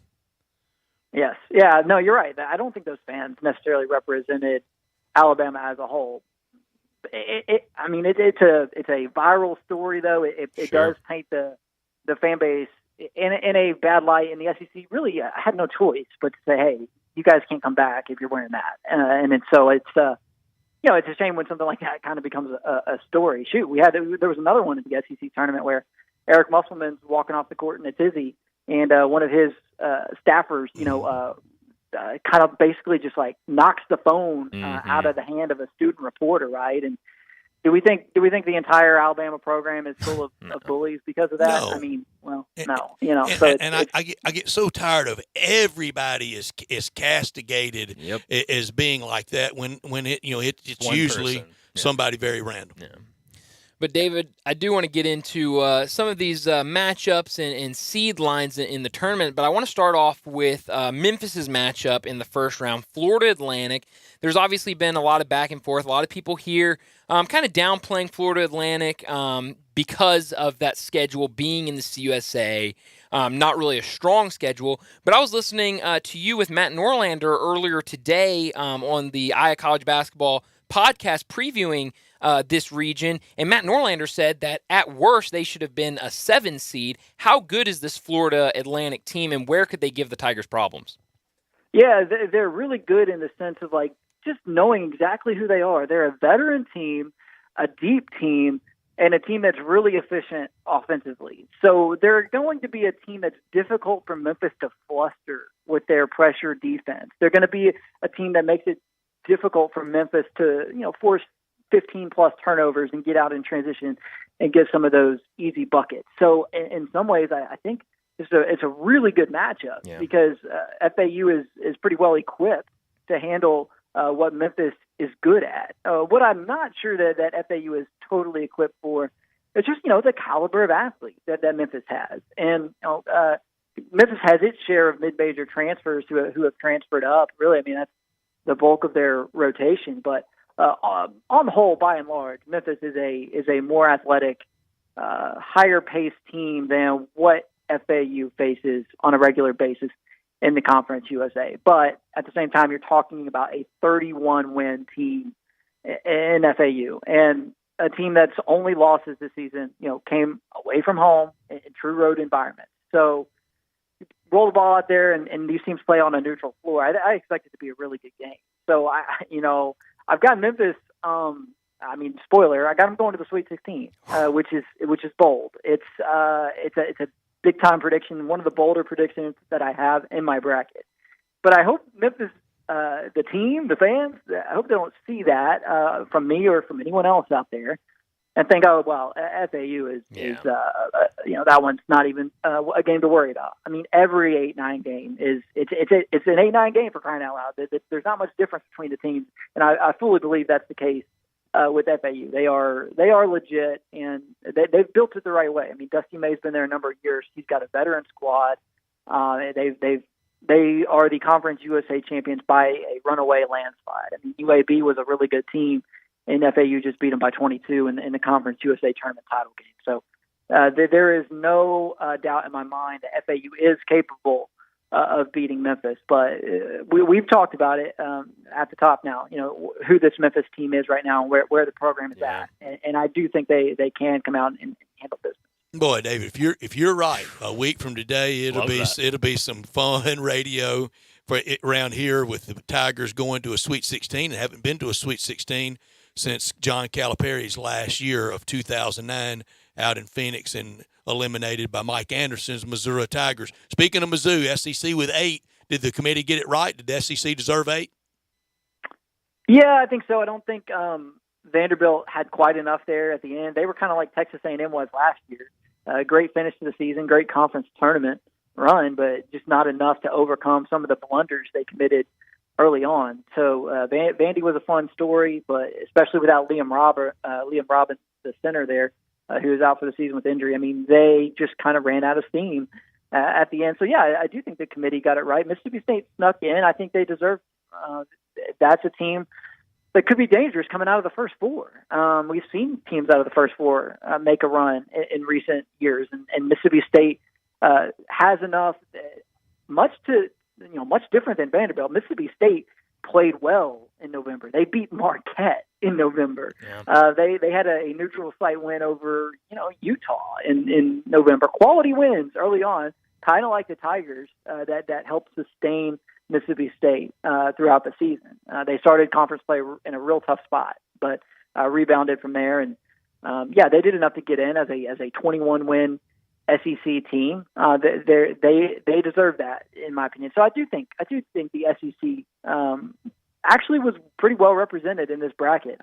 It didn't seem like a banner year for the conference as it was going on, because Kentucky failed to meet expectations and Arkansas kind of struggled to figure out how to put all of its talent together, and Tennessee sort of faltered in the second half of the season. But yeah, when you look up and you got 80 or 14 in, you got to feel pretty good about that if you're Greg Sankey.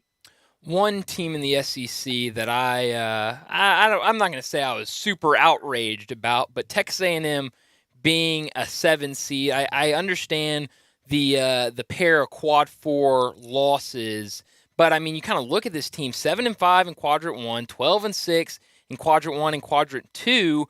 Bart Torvik has them playing as a top 10 team since the start of conference play. I mean, should two non-conference quad 4 games in December, I think Jerry Palm had them as a 4 seed in his last bracketology. Should that have them that low as a 7 seed?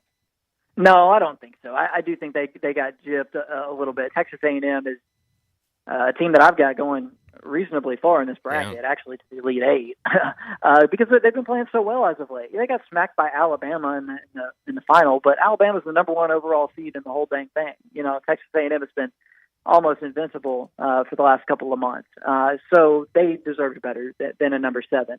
There's really no doubt. I think you got to wonder to a certain degree, does the manifesto that Buzz Williams put out there last year about why they didn't get in and hammering the committee, and I mean, he basically came at the moral fabric of everyone who sat on the selection committee last year. And I'm not sure how many of those same people are back on the committee this year. But to whatever extent, you know, they took that to heart. If there's ever a time to take something personally and dock a coach or a program, this was it. And I'm sure he didn't help his case with what he did last year. So I think Texas A&M is still going to be fine. Playing Penn State in the first round is not a great matchup. That Nittany Lions team is playing really well right now. But if Texas A&M goes out and plays like it has for much of the last 2 months, it's really not going to matter, because they're going to be in this thing certainly into the second weekend. And there's going to be some really fun games in that Des Moines pod. Texas A&M, that's where they are against Penn State, and they probably will get the winner. I know they'll get the winner, and it's probably going to be Texas in the Texas-Colgate game. So that'll be a lot of hostility in Des Moines, won't it? Yeah, I love the idea of a Texas A&M second-round matchup. That could be a lot of fun between the fact that they're soon-to-be conference rivals again, but I don't know when the last time is those two schools played in basketball, and some interesting storylines in that game if it comes to fruition, no doubt. So, yeah, that would be, you know, that's one of those ones where you wonder, like, did the committee try to create this Texas A&M matchup? I kind of doubt it, because there's so many things they have to get through just in terms of making the bracket work. But man, that does create a potential blockbuster in the second round. Chris Del Conte with his interim, soon to be, I think, permanent head coach against A&M. His ex-coach, Chris Beard, now the new coach at Ole Miss. What do you, on the outrage front, what do you think it's been out there online? Do you think Ole Miss is getting hammered? Not from what I've seen. I haven't either. You know, it's a good time to hire a coach, because everybody's so busy writing about everything with the NCAA tournament. Yeah. In fact, you know, they should have made the official announcement right in the middle of the selection show. My favorite Twitter profile is a hardcore Big Ten guy wanting to tell me about ethics and morality. I got 2 words for you: Jerry Sandusky. Yikes. End of our argument. Yikes. Yeah, I mean, touche for sure. So I don't sense the backlash here. I'm sure that people will get their takes off in a few months once they remember that Chris Beard is a power conference basketball coach again, or maybe before the season. But you know, I mean, the reality is Ole Miss, I'm sure it understands. I hope at least understands or acknowledges the risk, which is basically this: if there is a relapse of the behavior that landed Chris Beard in trouble at Texas, then the administrators at Ole Miss who agreed to hire Chris Beard then will be under intense scrutiny themselves. And so you just have to be overly certain that this was an aberration. This was not a repeated pattern of behavior. I'm not sure, you know, how you come to that conclusion with 100% certainty, But if you think of it from the risk-reward standpoint, yes, there is a risk, which is that if he relapses into that the behavior he was accused of, that it looks really, just really once. bad. Yes, but the reward is that you now have one of the best basketball coaches in America who I think within very short order, if not in year one, has Ole Miss back in the NCAA tournament, and has the program probably cast in a much more positive light than it has been in recent years when it's kind of just slipped off the map. So there is a risk, but the potential reward is immense, and it's more than just winning basketball games too. It's going to be a lot easier to sell tickets when Chris Beard is the face of your program than it would be if you went out and got an up and coming mid-major coach, especially when you're coming off of the Kermit Davis era, which of course he came from MTSU, and if your fan base senses that you're going that route again and they're not behind it, then it's hard to generate excitement. So, yeah, it's a high risk, high reward type of play. And, in one sense, you got to give Ole Miss some kudos for being bold and kind of saying, you know what, we don't care what people think. This is our guy. Yeah, well, it should be fun to see what he can do at Ole Miss next year, as he'll be announced tomorrow afternoon. But, David, thanks for joining us. Enjoy these games this weekend. We'll talk to you next Monday. All right, guys. Sounds good. Thank you, David Cobb, with us from CBS Sports. And next Monday, it will be the proverbial from 68 down to 16 next Monday. It goes fast. Heck, it starts tomorrow. Yeah. I mean, we're 25 hours from such a big build-up, and then it goes just like that. On. Yeah, but it's going to be fun. Get your brackets ready. Like you said, games tomorrow night. I don't know if I'll pick those two games, but now, four games. For our bracket, we don't have to pick those games. For our bracket that we're going to do Wednesday, we'll do left side about 3:30 and right side about 5:30 or so Wednesday. Those games. Now, you don't get like at the track 1 and 1A. Right. In those games, you have to decide who you want, Arizona State or Nevada. Right. If you pick Arizona State, that doesn't mean you get Nevada if they get the win in Dayton. Right. So there's a little strategy there if you have one of those 11 seeds winning. Or 16. If that name is not moving along, it's a red X. So you can't do slash one team slash the other. You don't get the couple. That's too bad. But I definitely got to get started working on that tonight if I'm going to have it ready by Wednesday, because it's going to take a lot of time. Mine is ready. I'm ready. What time did you start and what time was it finished at? I started last night, I'm going to say around 8:30 and was through around 10. Wow. So, I mean, it took you a little bit of time to... A little painstaking, yeah. I had a few, but, I don't like scratch-outs. No, you don't like scratch-outs. I haven't seen yours yet, but I'm sure it's perfect. I had a pad. It was scratch-outs on the pad, but on the actual formal Magna Carta of college basketball, no scratch-outs. I can't promise that to you. Maybe I'll print out 2 brackets. I'll have one with all the scratch-outs on it, and then the one that I give to you. But let's get to a break. When we come back, Shelby Mass, our official bracketologist from BracketWag.com and CollegeInsider.com, will join us to talk about his bracket and the official one. That's next on Sports Time. Broadcasting from the Family Leisure Studio, we are Sports 56 and 98.5 FM. Hi, folks, Bob Burton of the Sunrise Buick GMC truck. Thinking about buying a new or used car or truck? Remember, the selection's better and the savings are bigger at Sunrise. Over 600 new cars and trucks to choose from. Factory rebates up to $1,000 and interest rates low as 2.9. Bad credit? It's okay. At Sunrise, we've got a financing plan for everybody. SunriseMemphis.com. We're saving you money. It's just the way you're doing business. Covington, Pike, Wolf Chase, and Collierville. We make it fun to buy a car again. Check out the all-new Sunrise Truck Corral. Huge selection of nothing but trucks. All makes, all models, all prices, all trucks, all the time. Next to Sunrise Wolf Chase. Simple, smooth, and every sip as easy as the last. Tito's handmade vodka tastes just as good with tap water as it does with your favorite mixer. Back in the day, Tito distilled, hand bottled, taste tested, sent to a few friends, then taste tested again to give you the finest juice around. No frills, no flavors, no fancy labels, just the good stuff. Just Tito's. For recipes, videos, and more, visit Tito'sVodka.com. Distilled and bottled in Austin, Texas, 40% alcohol by volume, namely 80 proof, crafted to be savored responsibly. Are you looking to lease a commercial space for your business? Call Stephen Hoffman. Are you a landlord looking to have your space leased? Call Stephen Hoffman.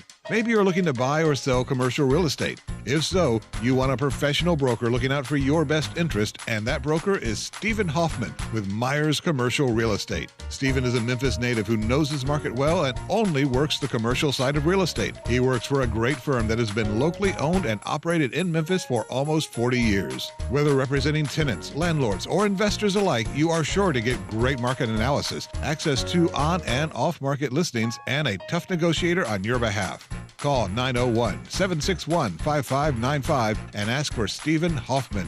You can also find him on the web at myerscre.com. That's MYERSCRE.com. Stephen Hoffman with Myers Commercial Real Estate. Representing your real estate business is his business. Call Stephen Hoffman, 901-761-5595. Ray Magliozzi here for eBay Motors. You're driving along and some nimrod cuts you off. You hit the horn. Jeez, it sounds like a goose in distress. Time to head over to eBay Motors. They have horns for every make and model, not to mention horn pads, steering wheels, wiring, and more. 122 million parts. You can even go for an upgrade. Now, looks like Mr. Cutoff Man needs a new seat cover. Try eBay Motors, pal. Get the right parts at the right prices. eBay Motors. Let's ride. Looking for a bar with it all? Pimento's Burgers Bar and Grill. Pimento's makes football your fantasy with 17 TVs and $2 draft beers during the game, Monday, Thursday, Saturday, and Sunday. And you know I love a great happy hour. At Pimento's, $4 house cocktails, Monday through Friday, 3 to 7. Yes, $4 house cocktails. Try one of their signature drinks like the JJ Spicy Margarita or the Tennessee Sunset. How about a Memphis Mudslide? Or be a kid again with the Adventure River Rum Punch. Hungry? Try a fan favorite, Bacon Pimento Cheeseburger. Or be like me and try them all. The Mushroom Extravaganza, Sweet Heat, and the Dirty, Mean, and Nasty. Need I say more? Well, yes, because there's so much more than just pimento cheese. Sliders, salads, quesadillas, 10 different appetizers. Just don't forget about dessert.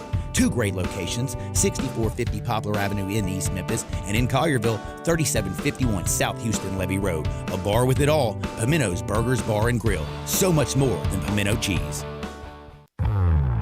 Now back to Sports Time on Sports 56 and 98.5 FM. Here once again are Brett Norsworthy and Bryant Dacus.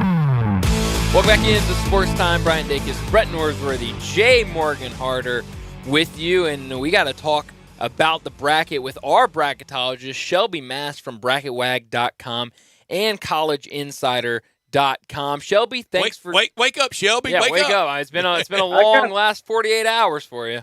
I got sleep last night, so I'm good. Good deal. And Shelby, he is a avowed fan of the Duke Blue Devils, and now Duke's scaring everybody this time of year. We thought we were done with you Dukies with Coach K. I about 3 weeks ago, I had it in my mind that I don't care who they play first round, they're losing. And they may still lose, but I'm not so sure. I got them doing really well. All right, Shelby, let's talk you. Let's talk at BracketWag.com. What you got right, how you feel about your end result, and the whole year, what you learned, what you felt all year long, and did you feel like it was a good year for your bracketology? It's my best year yet. Way to go, Shelby. 67 of 68 picked in the tournament. Of those 67, I got them all right or within one seed line. The only one I missed was Rutgers and Nevada, and I was happy to miss that. And Shelby, I owe you on-air apology and off-air. Whoa! All year I've been questioning you, and you having Purdue as that one. I would have had UCLA, and now I did it nicely, and I invoked you. I think Friday, and I said if Purdue wins at Big Ten, they're going to be the one. But if UCLA wins at Pac, I think they would be the one. They didn't win. UCLA ended up being a 2 seed. Purdue a 1. You had it right all year. I got lucky on that one. My apologies. I was questioning whether Purdue could stay up there, but they left no doubt. Yeah, it was good. A couple close games, but I mean they took care of business for sure, especially at the Big Ten tournament. But I know we asked you a couple weeks ago when they came out with the top 16 teams. If watching that, was there anything that you learned from watching that? Is there anything from watching the actual selection shows that you learned that kind of next year around the start of the season, around December, that you can kind of look back at and say, well, they did this last time. This is how I'm going to go about it now? Well, one thing they used to emphasize, and they'd kind of gotten away from it a little bit, was non-conference strength and schedule. And I think that is what got Rutgers partially. I think that's why A&M wasn't seated higher. And there's a few other examples, but that non-conference strength and schedule, they want you to play a strong one, and those teams didn't, so he got them. And what do you think the committee, did they have any glaring, they got anything wrong? Not enough for me to really complain about. Kansas fans were really upset because they weren't the second overall 1 seed. They were the third, and so they got sent out west when they could have been close to home. I think Kansas had a better resume than Houston, but Houston has been good all year. Yeah, they sure have. Xavier was the other one. They actually moved up from the reveal, and they've just been kind of mediocre with their injury issue, going by, I think, 500 since then. So I was a little surprised at that, but no, it's not anything that would keep me up at night. What about San Diego State having to go all the way from San Diego all the way to Orlando for a first-round game? Well, they get to go from a beach city to an hour away from a beach. That's right. But that's just the way that and it a works tough out. first-round game against a 31-win team. Yeah, they got a tough one. I think they are better. I think they can beat Charleston. They'll be a favorite for upset, but I think they're an older team, been together longer, and that's the kind of team you want to back in the tournament. Another team like Baylor got the 3 seed last night in the official bracket. Do you think kind of that early round exit from the Big 12 tournament is kind of what got them to the 3 seed, or do you think there were some other factors? Because I thought they had a good case to be a 2 seed. I did too, but Marquette has been playing really well. They deserve to be rewarded.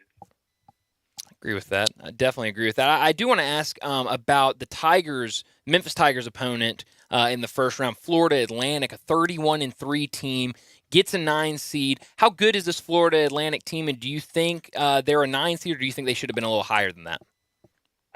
8, 9, they were right there on the edge. I think they're a very good team, and I hate to see this first round because I had both teams pegged to win a round, but now they're playing each other. I think the winner of this game is going to beat Purdue. Love that. How about that? That's a bold pick, and then that potentially could be running into to your Dukies in Madison Square Garden the following weekend. How fun would that be around here leading up to a game against Duke anywhere on the moon, but in Madison Square Garden especially. Did you learn anything? Were there any consistencies or inconsistencies between last year's committee and this year's committee? I think that committee, for the most part, they remained consistent. It's tough to judge these teams apples to apples because they're not. Mm-hmm. They don't put this games to schedules. It's just not a fair comparison. One thing I have learned over the past few years is the play-in games for the 11 or 12 seeds. It's always 3 Power 5 conferences and a mid-major. And I knew that going in. I wanted to pick Nevada, but I figured with their 3-game losing streak to bad teams, they wouldn't win. But they did. The committee did it again. They put a mid-major, a deserving mid-major, in against the Power 5, as opposed to a Power 5 that is just middling. Was there, after seeing the bracket, after it was unveiled, was there any region that stood out to you as maybe the toughest region of the 4? I don't know. I kind of thought they were all pretty even. The one that the South, with Alabama 1 and Arizona 2, both those teams play solid right now. You got 2 Power 5 conference tournament winners, and that's going to be tough. They're both kind of hot right now. The SEC with 8, a Big Ten with 9. That's about what we all suspected. I'm not much on snubs. 68. You eventually get it right for for Vanderbilt. Opening night was big, and a home loss to the Memphis Tigers, losing to Grambling, and the late season loss to LSU really damaged them. Shelby, you say it all the time, win ball games. Yeah. That's all you got to do. I mean, I don't know if y'all saw Jerry Stackhouse the other night, but he was mad doing the after-game interview and throwing his headset, why don't y'all pick me? Well, you haven't done anything really to show we picking you. Yeah, I mean, there was no case closed for Vanderbilt. No, they were alive up until they lost. Yeah, and go back to look at the season, they didn't do enough. Yeah. And Shelby, you've been doing this bracketology all season, so you've kind of seen all of these teams. I know everybody wants to kind of label the Cinderella teams early. Are there any that jumped out to you kind of when you saw the seedings and the bracket that could make a run, one of these mid-major teams? Well, I'm probably going to catch heck for this, but I'm big on Kennesaw State. I got them going to the Sweet 16. Oh, wow. The 14th seed, they play Xavier first round, who is down a man against an average Xavier team for a 3 seed. And that's a school that, 4 years ago had won 1 game. And to come this far in that amount of time, that coach is doing something right. And so I was, when I saw them in their tournament final, I was really liking what I saw. And now I saw their draw. Man, that did it. What's your Final Four look like, Shelby? Oh, not Duke. I've got Alabama and Marquette and Texas and Gonzaga. How about that? Alabama, Marquette, Texas, Gonzaga. So 3 of those 4 have never won a national title. Marquette, their only title, 1977 with Al McGuire. That would be a fresh Final Four, wouldn't it? Yeah, it would. I'm kind of tired of the same group being there most. Let's get some new blood in there. Well, who do you have winning it? I got Texas. That would be their first. Yeah. Over Alabama. Yep. They've been to a Final Four. They've been to a couple Final Fours, but that would be their first title. Yep. They hadn't been to the title game yet. Does Chris Beard get a ring if they win it? No. That's too bad. Chris Beard already on the road recruiting. He's over in Blytheville, Arkansas, recruiting 4-star Rashad Marshall, who had signed early with Ole Miss. Chris Beard already hitting the ground running in recruiting. So in that first round game, Memphis and FAU, you mentioned that regardless who wins, they beat Purdue. Who wins, Memphis or FAU? I got FAU winning. Okay. I didn't want to make the Memphis people mad. It's okay. I got FAU going to the Elite 8. Whoa. Wow. Well, that makes it a little better. You let us down easy, Shelby. Wow. I like making some real out there decisions. That's why I'm never too good. So, do not use and Brian and I were talking last break. There is nothing that we do that's more humbling than this bracket. No. I mean, and we know those first 2 days, 12-4 minimum, 13-3. You have to do that because then it really coalesces in the middle. Everybody middle starts looking the same. You win it on Thursday and Friday. Right. That's right. And I'm usually done by 2:00 Thursday. What last year was a bulldozer over everybody's bracket by 5:00 on Thursday. Yeah, I've warned people, do not use my pick for placing bet. It's just don't do it. It's not smart. Well, it's good to have a bracket, an official bracket, finally in front of us. But Shelby, thanks for joining us. Enjoy all these games, and we'll talk to you again next week. Sounds good. Thank you, Shelby. Thanks, Shelby. Enjoy. Thank you. Bye.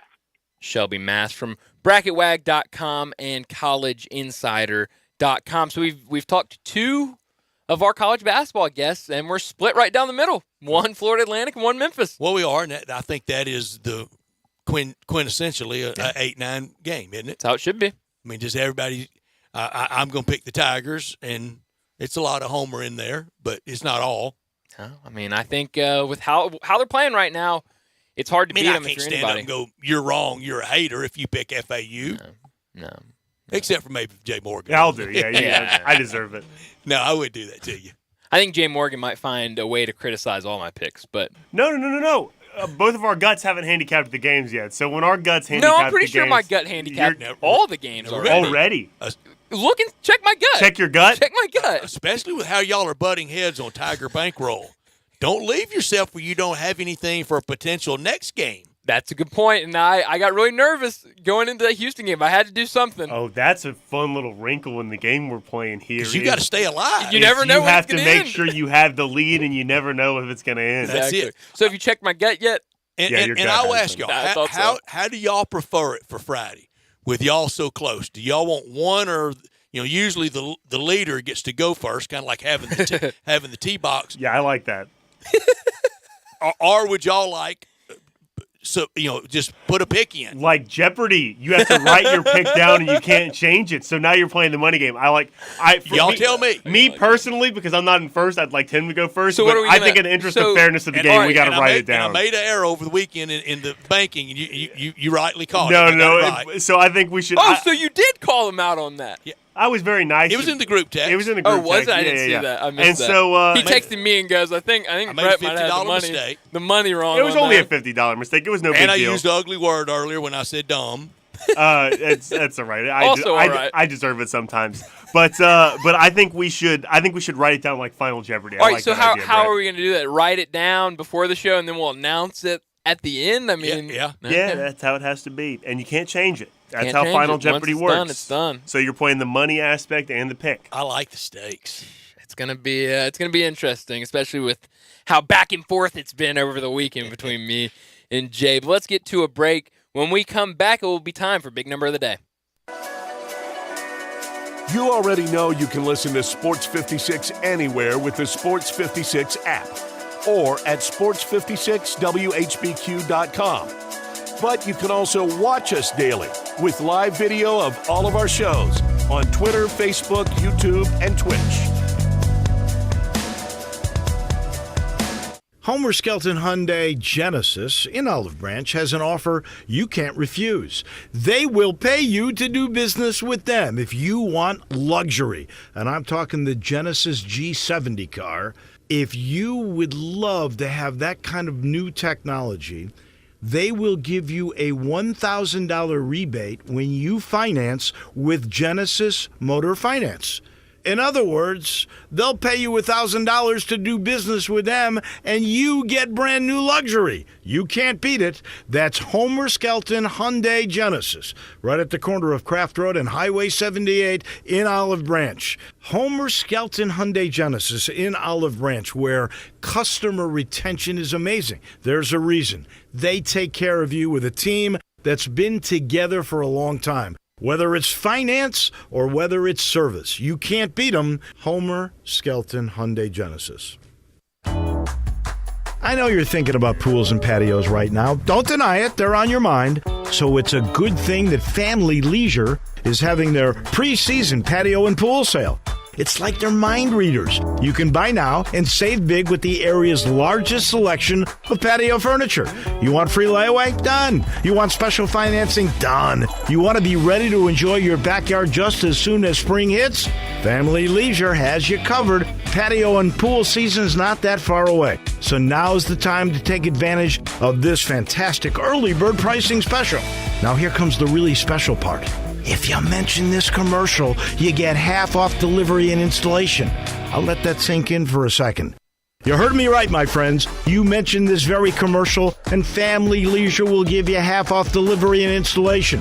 The preseason patio and pool sale is happening now at Family Leisure, Whitten Road at I-40, where family and fun come together. Do not. Do so. You do not love Central Barbecue more than me. I've been talking about Central Barbecue for years. I was the first person to do these spots. Well, I may be new doing them, but I want to shout from the rooftops just how much I love it. Okay, smart guy. What are the sides at Central Barbecue? Easy. Home-cooked pork rinds, home-cooked potato chips, greens, green beans, barbecue beans, onion rings, fries, and potato salad. Lucky guess. What can you buy by the pound, huh? Beef brisket, pulled pork, smoked turkey, my favorite, pulled chicken, smoked chicken, and barbecue bologna. Ha! We're out of time. I could do this all day. For the ones finding new ways to ensure the job always gets done. For the ones wearing many hats. For the ones who are hands-on, even from far away. and the ones keeping business moving forward. We are Grainger, offering professional-grade industrial supplies, plus real-time product availability and access to experts ready to answer your toughest questions. Call, clickgrainger.com, or just stop by. Grainger, for the ones who get it done. Spring is around the corner. That means the sounds of air conditioners cranking up will be in the air soon. Hi, this is Lauren Choate with Choate's Air Conditioning, Heating, and Plumbing. This month only, receive $1,000 off the purchase of a new Carrier AC unit. No gimmicks, just $1,000 off for the Choate's Early Bird Carrier AC Special. If your AC is in good shape, call us to get your $60 20-point AC tune-up to get your AC cleaned and ready for the warm seasons ahead. Choate's is here for all your cooling, heating, plumbing, air duct cleaning, and commercial needs. Call us today at 347-8086 to take advantage of these early bird specials. Or to schedule online, visit ChoatesHVAC.com. So turn to the experts with Choates. And remember, let our family serve your family. Now back to Sports Time on Sports 56 and 98.5 FM. Here once again are Brett Norsworthy and Bryant Dacus. Well, it was an eventful weekend, so a lot to choose from when it comes to big number of the day. A lot you could pick: basketball, golf, baseball, really anything. Hockey. I know Jay likes to do some hockey sometime, but NASCAR. But it's that time. Let's get to it. Big number of the day.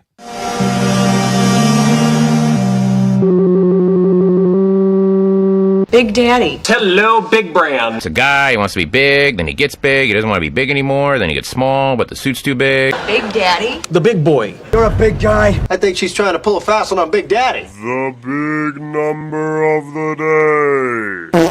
So my big number of the day is 54. Oh, I'm glad you didn't have mine. I was afraid we were going to have the same one. Go ahead. Well, I hope my math isn't off and we have the same number. Oh, I do know what you have.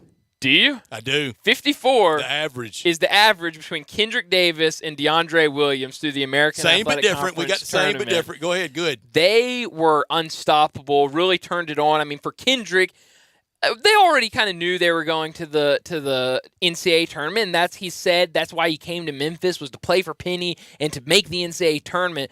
But to be able to go out and win the American tournament, I mean, that just meant so much for him, a guy that's been in the conference for so long. I mean, you could tell he put everything he had out there, and you knew DeAndre was going to bring it all weekend. So 54, I mean, how would you like to get 54 points a game from two players? That's pretty good. I got an answer for that. All right, I've got I came in today with two I was trying to decide between, and I was scrolling through Twitter earlier today, and I found one that I might like even more, and it's because of you, Brett, that I like it anymore. Wow. Thank you, Jay Moore. This is courtesy of OptaStats. My big number of the day is 10. Walker Kessler of the Utah Jazz has recorded at least 10 rebounds and multiple blocks. Please love, it'll last forever. In each of his last 8 games. The last rookie to have such a streak like that, Shaquille O'Neal, in 1992-1993. That's the league we're in. Who did so for 12 straight games. Walker Kessler and Shaq. Those are the guys. The two I brought in. They're linked forever. Like Romeo and Juliet. It's exactly right. SEC standout players and great pros. The two that I came in with today that are silly and no one cares about except they make me happy is over 38,000 was this one. 38,000 people attended the St. Louis Battlehawks. Oh, yeah. XFL That was game. about to be my number. How about 38,000? St. Louis. They packed it out. They love that. It's great for them. It's great news for them. And my other one was Kevin Harvick, 20 straight top 10s at the Phoenix Raceway. Anyway, sorry, Brett. Go ahead. That's enough NASCAR talk. No. We're stuff. timing you out. Just to show that we don't not allow it. But that field the time allotment for the week, just right there with Kevin Harvick. No, my big number is 162. That's the 3-game combined total for Kendrick Davis and DeAndre Williams at the AAC tournament in Fort Worth, and that average is 54. Oh, I love it when it all comes together like that. I'm going to make a bold prediction. Okay. They average 54 over the next 3. The Tigers are in the Elite 8. I mean, I think any team that can have 2 players average 54 points, you've got a pretty good shot at that. And they don't have to do that. The Tigers don't have to have them go out and have that Herculean performance, but they had it over 3 days that won't be forgotten. No, it really won't. I mean, the first conference championship in the American, your first in 10 years. I mean, that was a big first for Penny Hardaway. Well, I was talking to you. Was it during the game Friday, wasn't it? Probably. That's the UCF game. I was talking to Bryant watching the game, and I might be tipping my hand as how intently I generally watch University of Memphis basketball. But I'm watching the game, and I'm just thinking, like, Kendrick Davis takes some of the weirdest shots. Oh, he takes some wacky shots, and that's putting it nicely. man. Terrible shots, but you have to honor them. You got to defend him. If he's going down in transition and he takes one step inside the three-point line and pulls up, you might say, we'll live with that shot. That's a shot that we don't care about. But he can make it. But he makes them so often, you have to respect the craziest shots, and that, to me, is why he's so difficult to guard. Or he'll get fouled and go to the line and knock down 2 free throws. Well, you're taught all this stuff about how you need to play defense, and then throw it all out the window when you're playing Kendrick Davis. You have to defend him no matter what, no matter how ridiculous the shot you think is he's taking. It was some performance all year long, and a lot of people have said it. I said it weeks ago.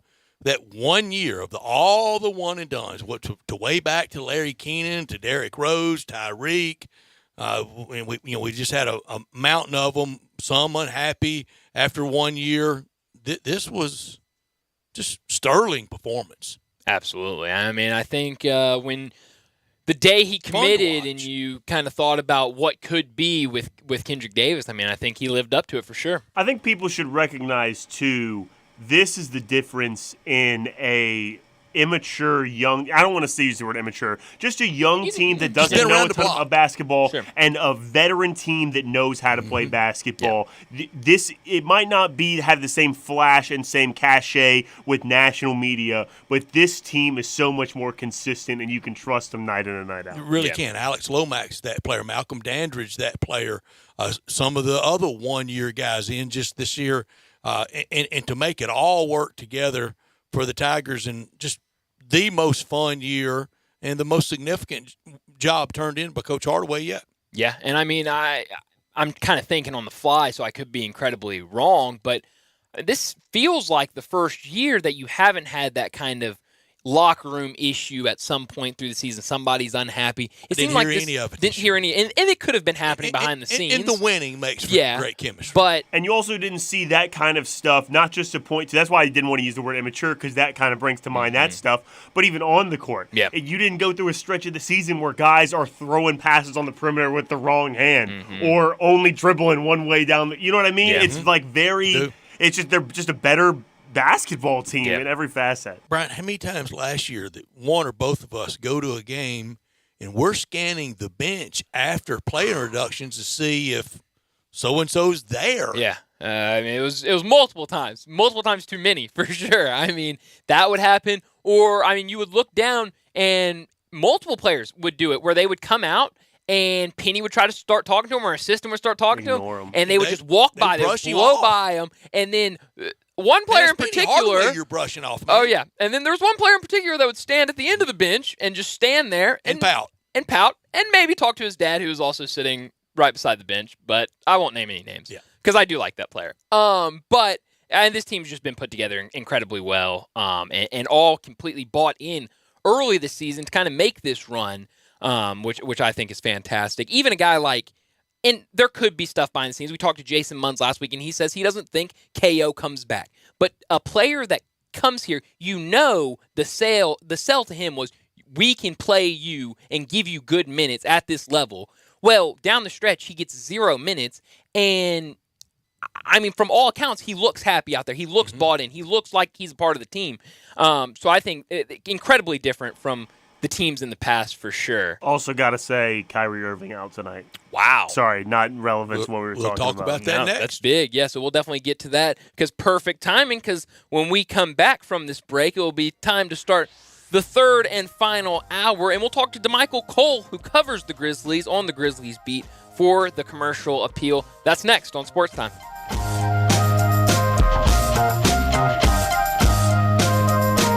I'm with John Burgos from the world-famous Rendezvous in the Alley since 1948.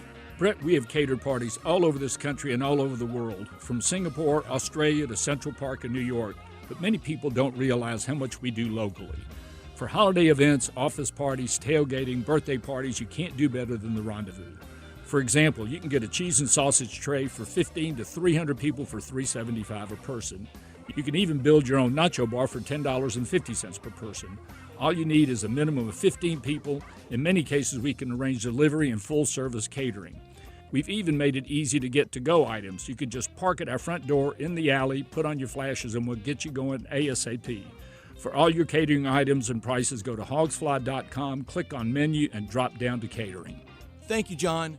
The Rendezvous, Mr. Charlie Virgos' Rendezvous in the alley since 1948 and celebrating its 75th year.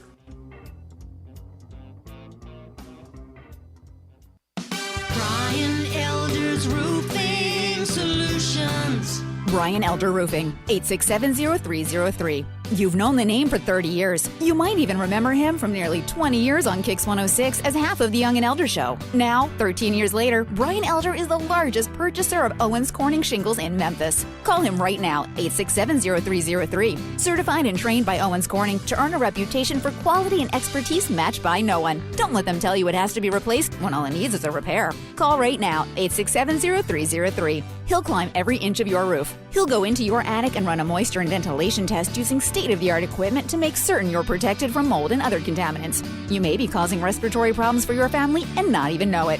We're waiting for your call, 867-0303 or BrianElderRoofing.com. Call 867-0303. Brian Elder's Roofing Solutions. For the ones finding new ways to ensure the job always gets done. For the ones wearing many hats. For the ones who are hands-on, even from far away. And the ones keeping business moving forward. We are Grainger, offering professional-grade industrial supplies, plus real-time product availability and access to experts ready to answer your toughest questions. Call, click Grainger.com, or just stop by. Grainger, for the ones who get it done. Have you been looking for a cigar lounge that's laid back and offers style and a full bar and a great selection of cigars? Now let me tell you about the G-Spot Cigar Lounge, Memphis' premier cigar lounge offering a wide selection of cigars, open 7 days a week starting at 12 noon for your smoking pleasure. Come kick back, enjoy a beer or a cocktail and a cigar while watching sports on one of their several TVs. G-Spot Cigar Lounge on Instagram and Facebook at the G-Spot Memphis, located at 6135 Mount Moriah Road, Suite 116. You've heard of James Gaddis Jewelers, but have you heard what they've done lately? Everything! A tremendous selection of diamonds and jewels, gold, silver, and much more. Lots of watches, tons of custom-made jewelry, fine gemstones, bracelets, necklaces, so many choices. Romantics will love the one-of-a-kind estate and vintage jewelry. James Gaddis has experts to help you with wedding and engagement rings, plus 2 repair experts for fine watches and jewelry. Layaway and financing available. James Gaddis Jewelers at 4900 Poplar. Listen Sundays at 11 a.m. to join Idlewild Presbyterian Church for worship. Idlewild is a PCUSA church located in Midtown Memphis. We are Sports 56, WHBQ Memphis, and W253DF Memphis. Flynn Broadcasting Stations. Oh, yeah. Now back to Sports Time on Sports 56 and 98.5 FM. This hour is brought to you by DeSoto Auto Sales. Here are your hosts, Brett Stats Norsworthy and Bryant Dacus. Welcome back into Sports Time. Bryant Dacus, Brett Norsworthy, Jay Morgan Harder with you, and it's 5 o'clock on a Monday, so we got to talk some Grizzlies, and to do that, DeMichael Cole from the Commercial Appeal, he's on the Grizzlies beat, joins us. DeMichael, thanks for joining us. We just had Jay Morgan broke the news to us before we went to break that Kyrie Irving is going to be out tonight, so that means no Kyrie, no Luka for a second straight game. How much does that help the Grizzlies going into tonight's game? It helps a lot. Yeah. The Mavs are the most dominant ISO team in the NBA, and when I say the most dominant, no one plays as much isolation-heavy basketball as the Mavericks. Think those Chris Paul, James Harden, Rockets years.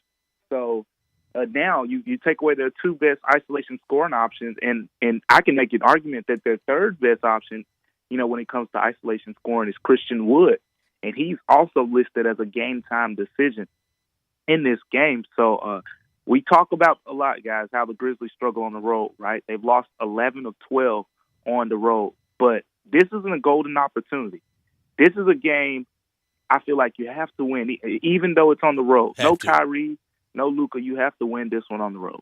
Yeah, you're right, Michael, especially with this set of circumstances. I might have been a little verbose in this, but earlier I said the Grizzlies Saturday night, they were able to dispatch the Dallas B team. It just is. You take Luka and Kyrie Irving out, you got to win. Yeah, it's that simple. And then there's the other perspective too, as well. Stats that I was looking at. Around this time of the year, you do a lot of, you got to do some scoreboard watching. The Kings tonight will host the Milwaukee Bucks. I saw Giannis is listed as questionable for this game, but at the end of the day, the Kings are going to have their hands full tonight. That game will, take place later after the Grizzlies game. And we know right now the Kings have the tiebreaker. So the Grizzlies will need to kind of create some space there to kind of get ahead of the Kings. That 2-3 seed battle, I think it's a big difference, in my opinion, from playing from which seed you can end up with. Because if you get the 2 seed, you're playing a team from the play-in. You get the 6 seed, you're playing a team that made the playoffs and didn't have to go through the play-in. So with we haven't talked to you since last week when the Steven Adams news came out that he'll be out for, or I guess reevaluated in another 4 weeks. How much does that hurt the Grizzlies when, you're talking about kind of getting close to that postseason? I think, a guy that they kind of put out earlier that maybe he could be back by the end of this latest road trip, and now another 4 weeks. I mean, that's just kind of seems a little disappointing as a consumer watching the game that he's not going to be out there with them. Yeah, it's 2 ways I can look at this one, Brian. I'll start with the negative part of it first. The Grizzlies have struggled on the glass without him, and you're seeing teams defend the Grizzlies in a way, quite frankly, we haven't seen all season. It hasn't been talked about enough, and, I'm sure over the course of time as, we get a bigger sample size, I'll start to write about it a little bit more. But the Clippers, they guarded Xavier Tillman Sr. with a small forward, with Kawhi Leonard. We saw, the most recent game, the Mavs. The Mavs guarded Xavier Tillman Sr. with Tim Hardaway Jr. They're probably going to do that same matchup in this game. The Warriors guarded Xavier Tillman Sr. with Klay Thompson to start the game. Teams are going smaller because, one, they don't view Xavier Tillman as the same rebounding threat. And granted, you can make an argument that no one is the same rebounding threat as Steven Adams. But when teams are able to go smaller, they're able to switch more against the Grizzlies earlier into the game. We talk about how teams switch late into the fourth quarter, and that's kind of what's, bottled the Grizzlies down a little bit. But the fact that teams can switch more earlier into the game when they go smaller, it means the Grizzlies will have to take advantage of those mismatches. We've seen Xavier Tillman, take advantage of it. This is not to say he's not. He's taking advantage of it, but I think he has to be dominant. Him scoring 12 points and grabbing 2-3 offensive rebounds, getting 8 boards, that's nice. You'll make them go away from the small lineups for a couple minutes. But you're not, they're not doing that against Steven Adams for a reason. Because you do that against Steven Adams, it's volleyball at the rim, and the Grizzlies are going to be scoring, a whole bunch of points, no matter how many times they miss on their first looks. So that's kind of been, one of those, I think, under-discussed factors about Steven Adams being out. But then I said, there's a good, too. The good is Xavier Tillman continues to get the minutes for one. And then two, with the way that Steven Adams plays the game, guys, his game, I would say, isn't as rhythmic-based as some guys. For example, when Ja returns, he's probably going to be a little bit rusty. Ja has so much speed, shooting, all these things. There may be a little bit more rust with him. With Steven Adams, his game is so much built on just his physicality, setting hard screens, rebounding the basketball. I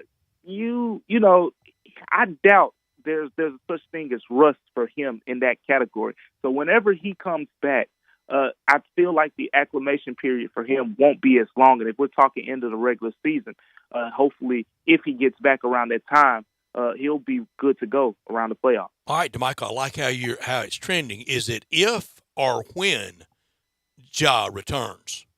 At this point, I think it's when. Okay. That's That's my gut right now. Everything that I've heard has kind of led me to believe that, but we'll see, as the end of this week approaches, we're going to get, more of an update there. And that's going to be the telling update to me, I think. I didn't expect him to come back after the 2 games. And then the 4 games is a prolonged time period.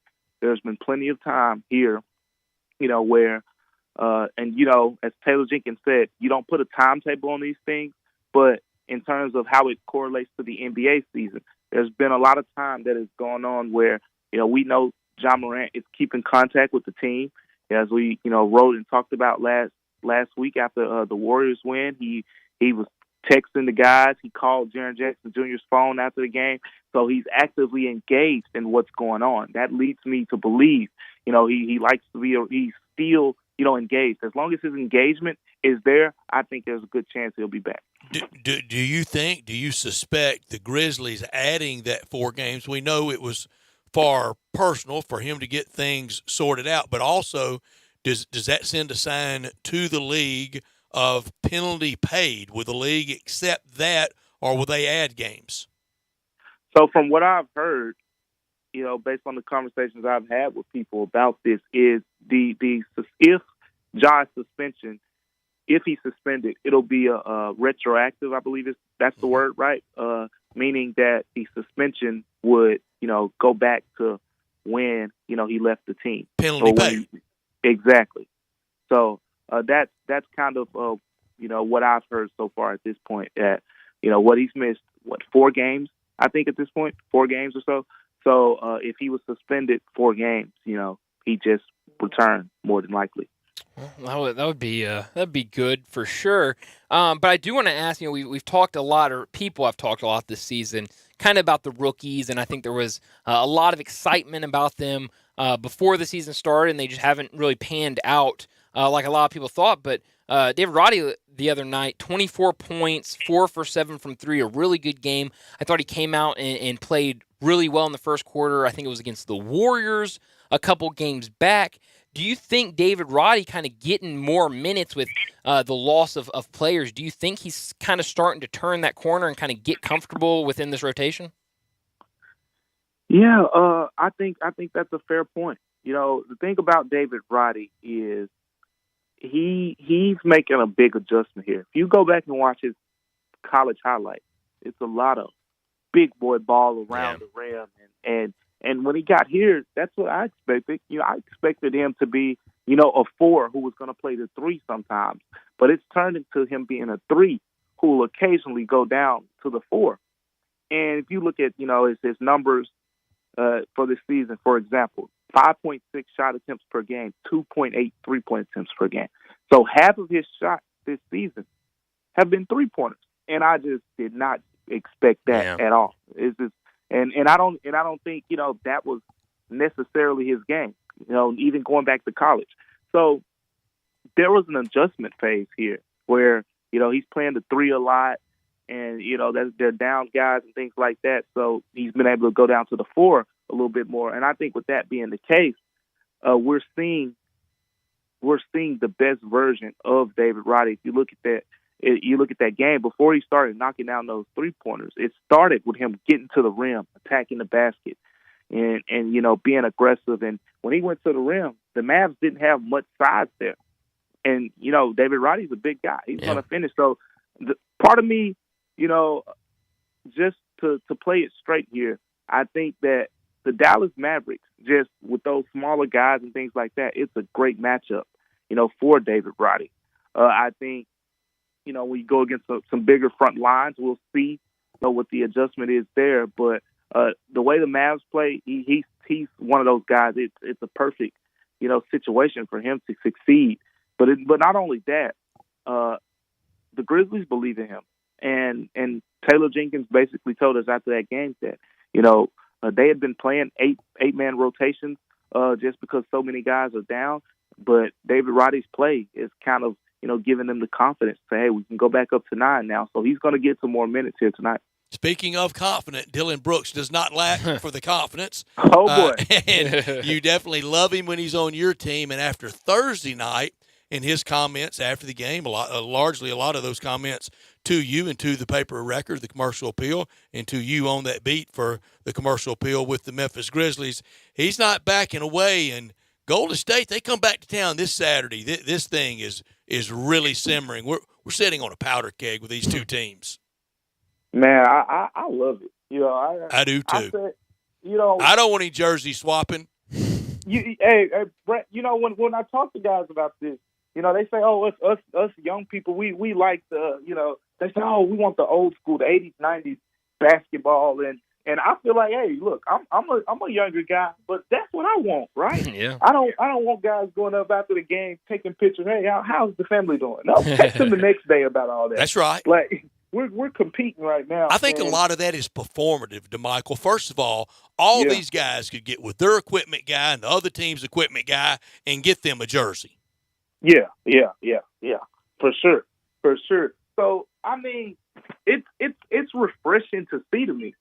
You don't see too much of that between these two teams. And it's fun. That's Golden State and the Grizzlies, and I mean, I love it. Yeah, I love it. Like it feels like it's old fashioned basketball. And I mean, at the end of the day, it's two teams that when they play, one of the teams is going to be really mad. Like we talked about how Dylan Brooks had, he had a lot to say after that win. When they lost in Golden State, in January, Dylan Brooks didn't even want to talk after that game in the locker room. So it's one of those things where it's either you're going to be super pumped or you're just going to be, you're going to be all the way down. Golden State has that effect on them, and they have that effect on Golden State.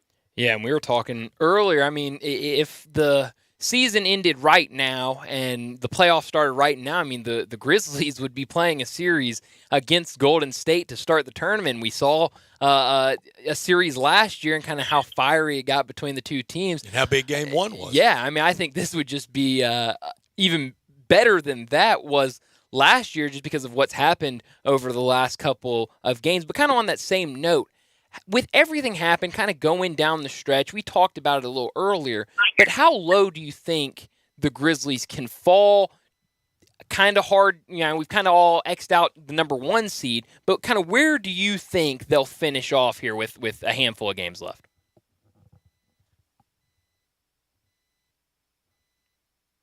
I think might have lost Michael. We'll check back in with him. It's very volatile in the West. The East almost the same thing, but in the West we know what one bad night, one bad run can do. We have DeMichael back. Brian asked. Go ahead, Brian. Repeat that. So yeah, with kind of coming down the home stretch almost with the regular season and kind of how strong this Western Conference is. How low do you think the Grizzlies can drop, and kind of where do you think they'll be once the playoffs start in terms of seeding? Yeah, Brian, it's 2 or 3 for the most part. I don't think they could fall past 3. There's a very slight chance that the Suns, as the 4 seed right now, the Grizzlies are 3.5 up, 4 in the loss column, by the way, on the Suns. But the thing about that is, pre-Kevin Durant injury, that would have been a little bit of worrisome. Mm-hmm. Now, that one doesn't really, provide any scare. So and no Mikal Bridges. Yeah, you're right. Mikal Bridges he looks like Kevin Durant right now. How about that trade? But he looks like Kevin Durant. But I think the Grizzlies are looking at 2 or 3, and that's why the Kings. Like I said, they play the Bucks tonight. That's the team to keep an eye on. And I mean, they're not losing right now, right? They're beating some really good teams. So 2 or 3, and I think it's a big difference right now if you look at those seeds. For example, right now, if the Grizzlies were the 2 seed, they'd be playing the Minnesota Timberwolves if they were to keep the 7. But the 7-8 matchup would be Timberwolves Mavs. So you'd be playing one of those teams. As the 3 seed right now, the Grizzlies, who are they scheduled to play? None other than the Golden State Warriors. Our old buddies. You tell me which one of those is better. All right, now you tell me this. Now I know you look at it through the prism of reporting, but where do you think the fans should be tonight? Are we for the Suns or are we for the Warriors tonight? Do we want the Suns to get to that 31st loss? Because you're right, DeMichael, and I love that you say it. Mm-hmm. All that matters is the loss column. You can make up wins. You cannot make up losses. Yeah, I think I think that's one of those games you can kind of root for both of them to lose because. Could we? But if you want to really, just say, okay, pick one of them, I would say it'd be better if the Warriors win that game. I'm with you. Because get a little more separation. You get a little bit more separation because the Suns, they don't have the strongest schedule down the stretch. They have some big good games down the stretch, and again, they're without Kevin Durant for at least the next couple weeks. Yeah. So. You don't want to get into those last 3-4 games where Kevin Durant gets back and the Suns are making their push.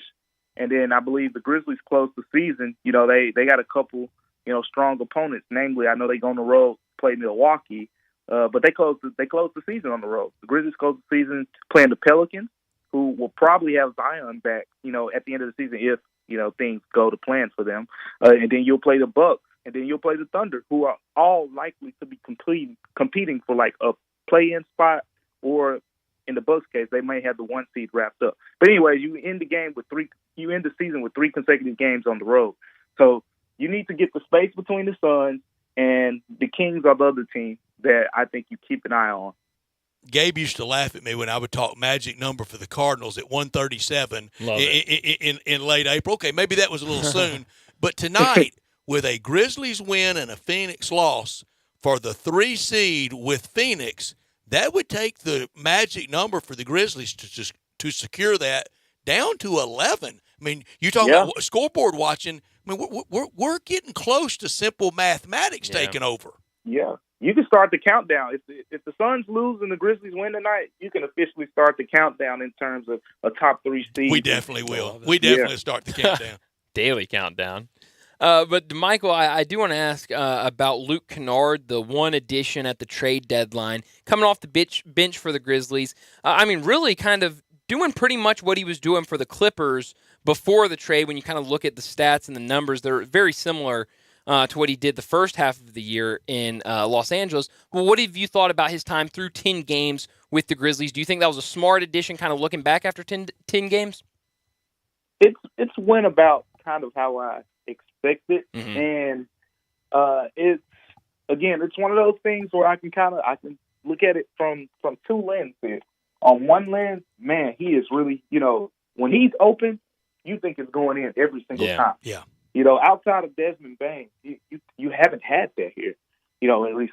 So there is a comforting, perspective as a fan when you see that ball go up. That's going in. That's going in when he has it.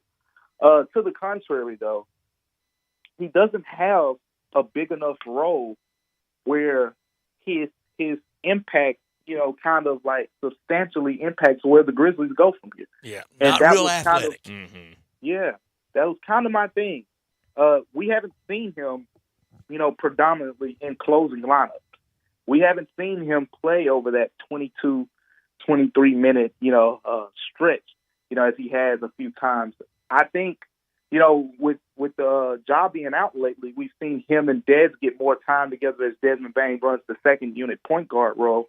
We've seen that a little bit more. But before Ja went down, we didn't see him and Dez playing more together. And I think that's another thing we need to see, him and Dez playing off the ball more together. It's different when Dez is on the ball, but when you have Tyus or Ja, specifically Ja, attacking downhill, and you can flank him with those 2 guys as shooters, and maybe put a guy like, Jaren Jackson Jr. on the floor as well.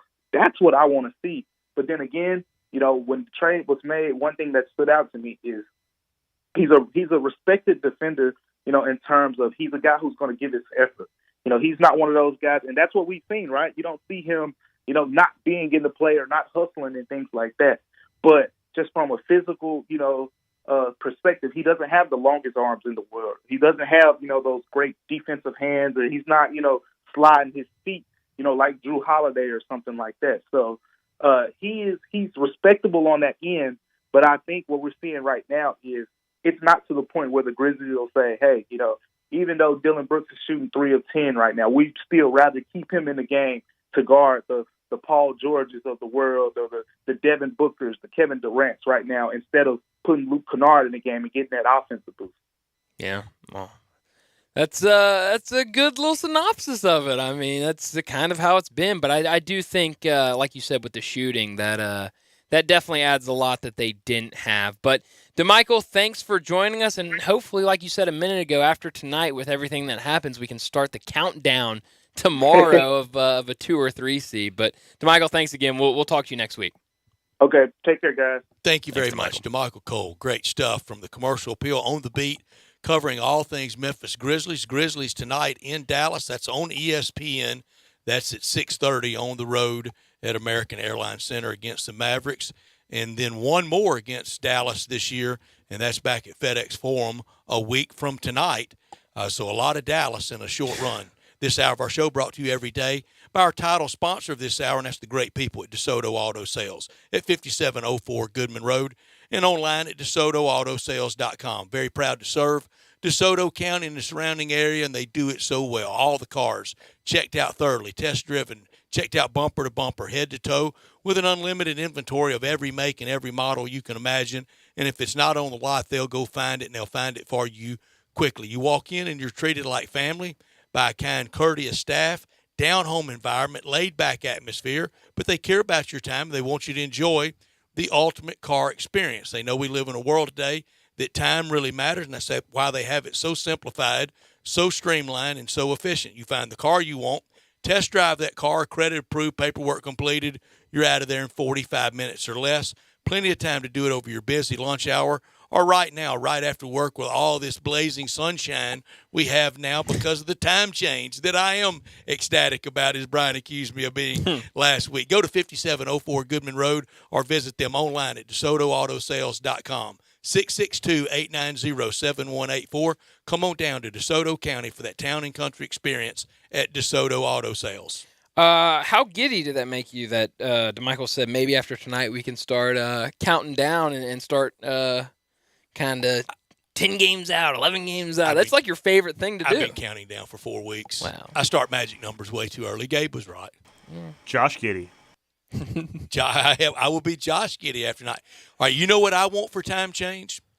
Any presidential candidate, regardless of party, red, blue, Democrat, Republican, Bull Moose, Whig Party, Independent, Green Party. All of them. We don't change again in the fall like we're used to, right? Mm-hmm. Next year, when we get back around to this weekend we just had, they tack on another hour, and it's 6:25 this time next year. Add another hour. You're like 8 o'clock in the morning. It'd be pitch black outside. Spring way up. And then we settle in and never move again. But add another hour. Just one more hour. So it's a one-time thing. It'll be 6:25 a year from now. I think we should start adding door an hour to door every for that year. candidate. Oh, do you? Oh, wow. It'd be middle of the night. I go door to door, give money, do everything for that candidate.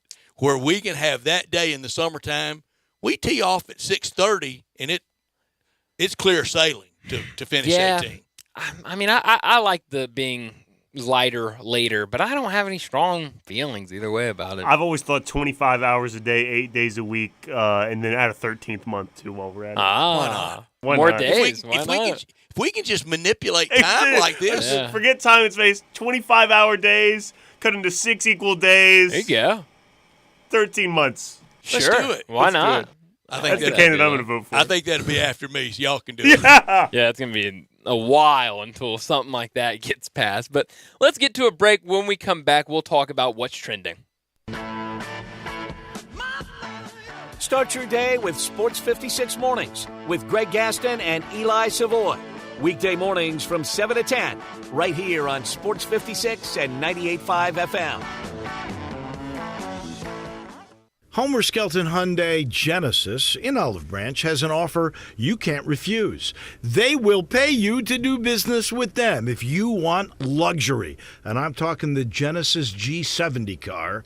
If you would love to have that kind of new technology, they will give you a $1,000 rebate when you finance with Genesis Motor Finance.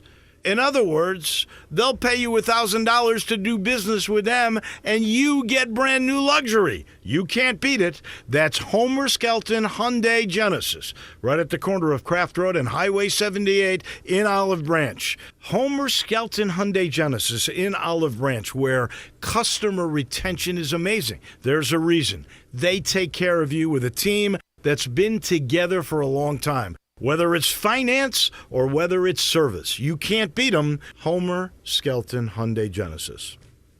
While it is true that 117 Prime, Memphis' premier downtown dining destination, is the place in Memphis to get a perfect steak, sometimes you might not be in the mood to get a steak.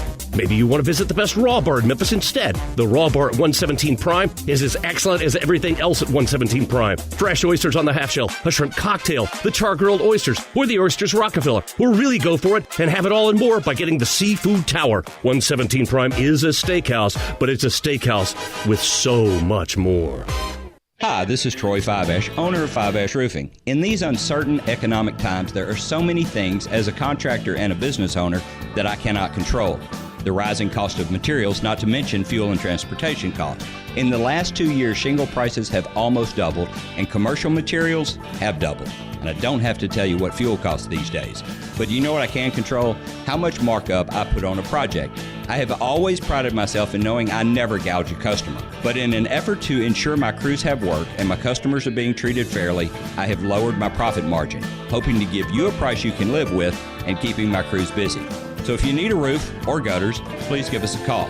Fiveash Roofing, fair, honest, and ethical. Fiveash Roofing, a proud sponsor of Tiger Athletics and a member of the Tigers home team. 367-0050 or memphisroofer.com. 367-0050 or memphisroofer.com. Fiveash Roofing, it's what we do.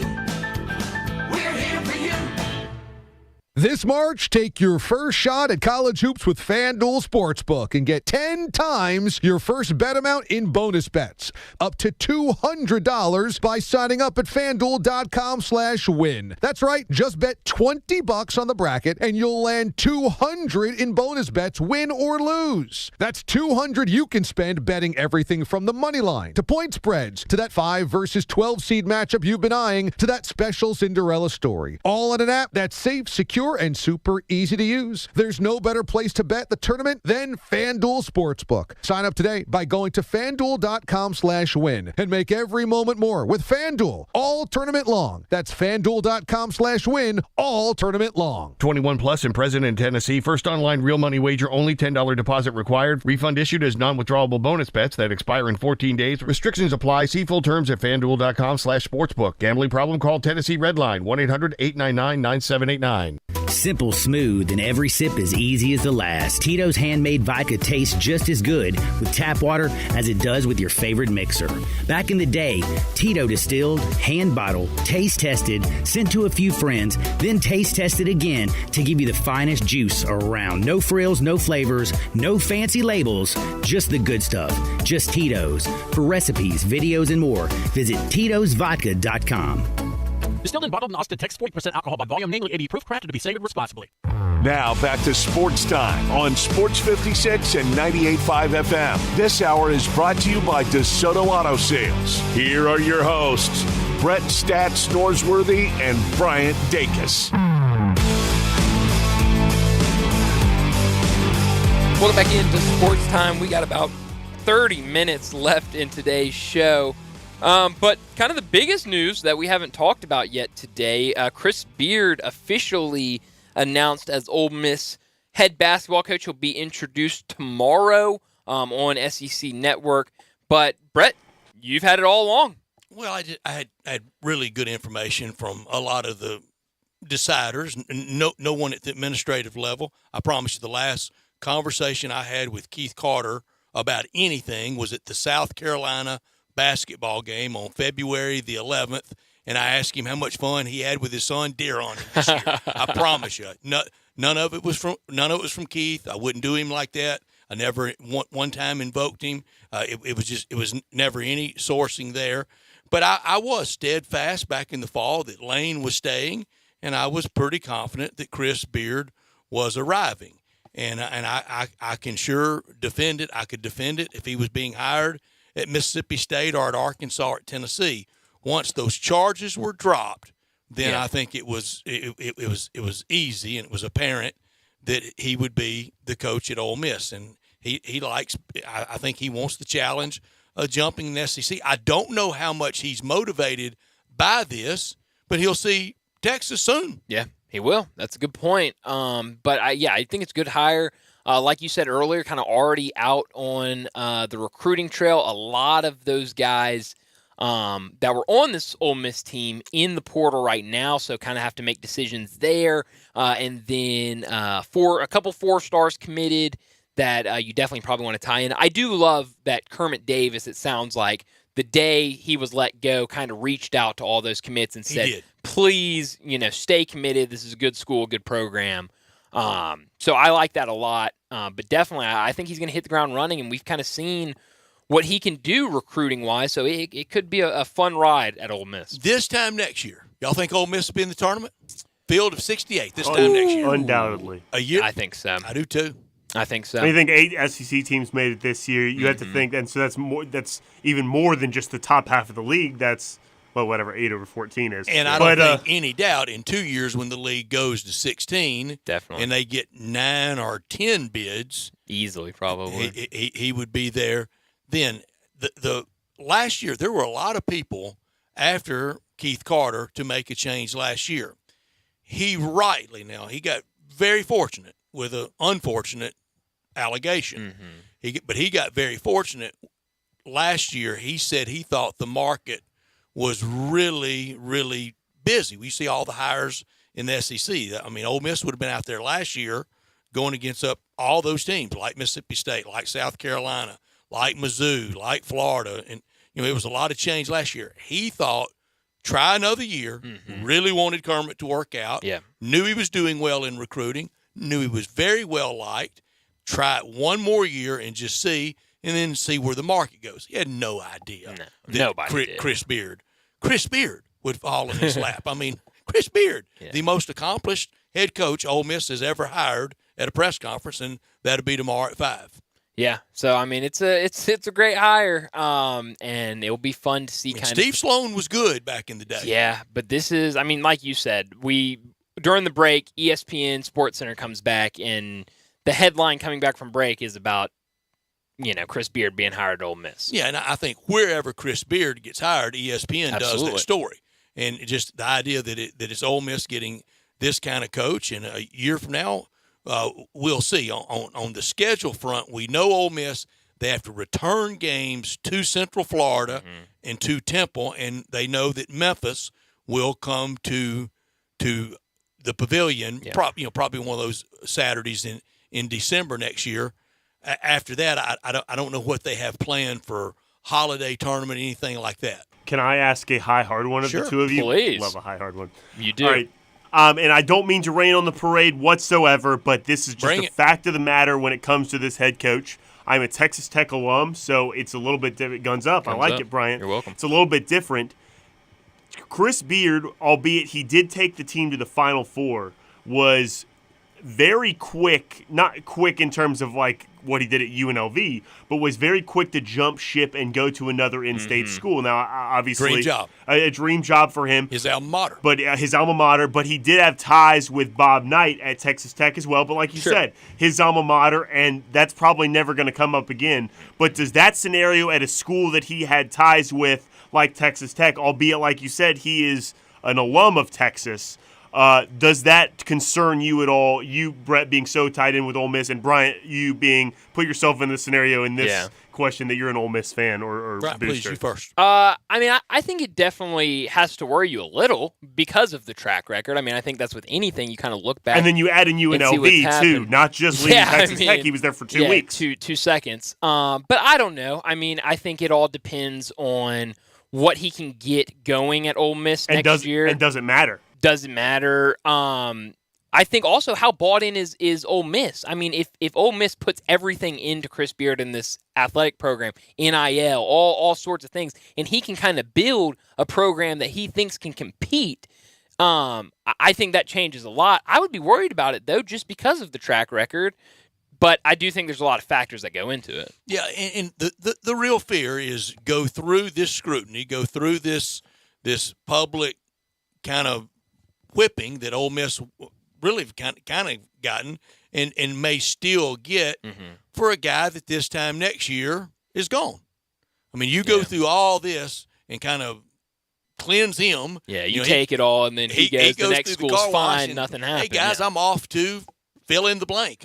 And who knows about the rest of this year's coaching carousel? And I don't think it'd be a direct move, but a lot of what ifs here.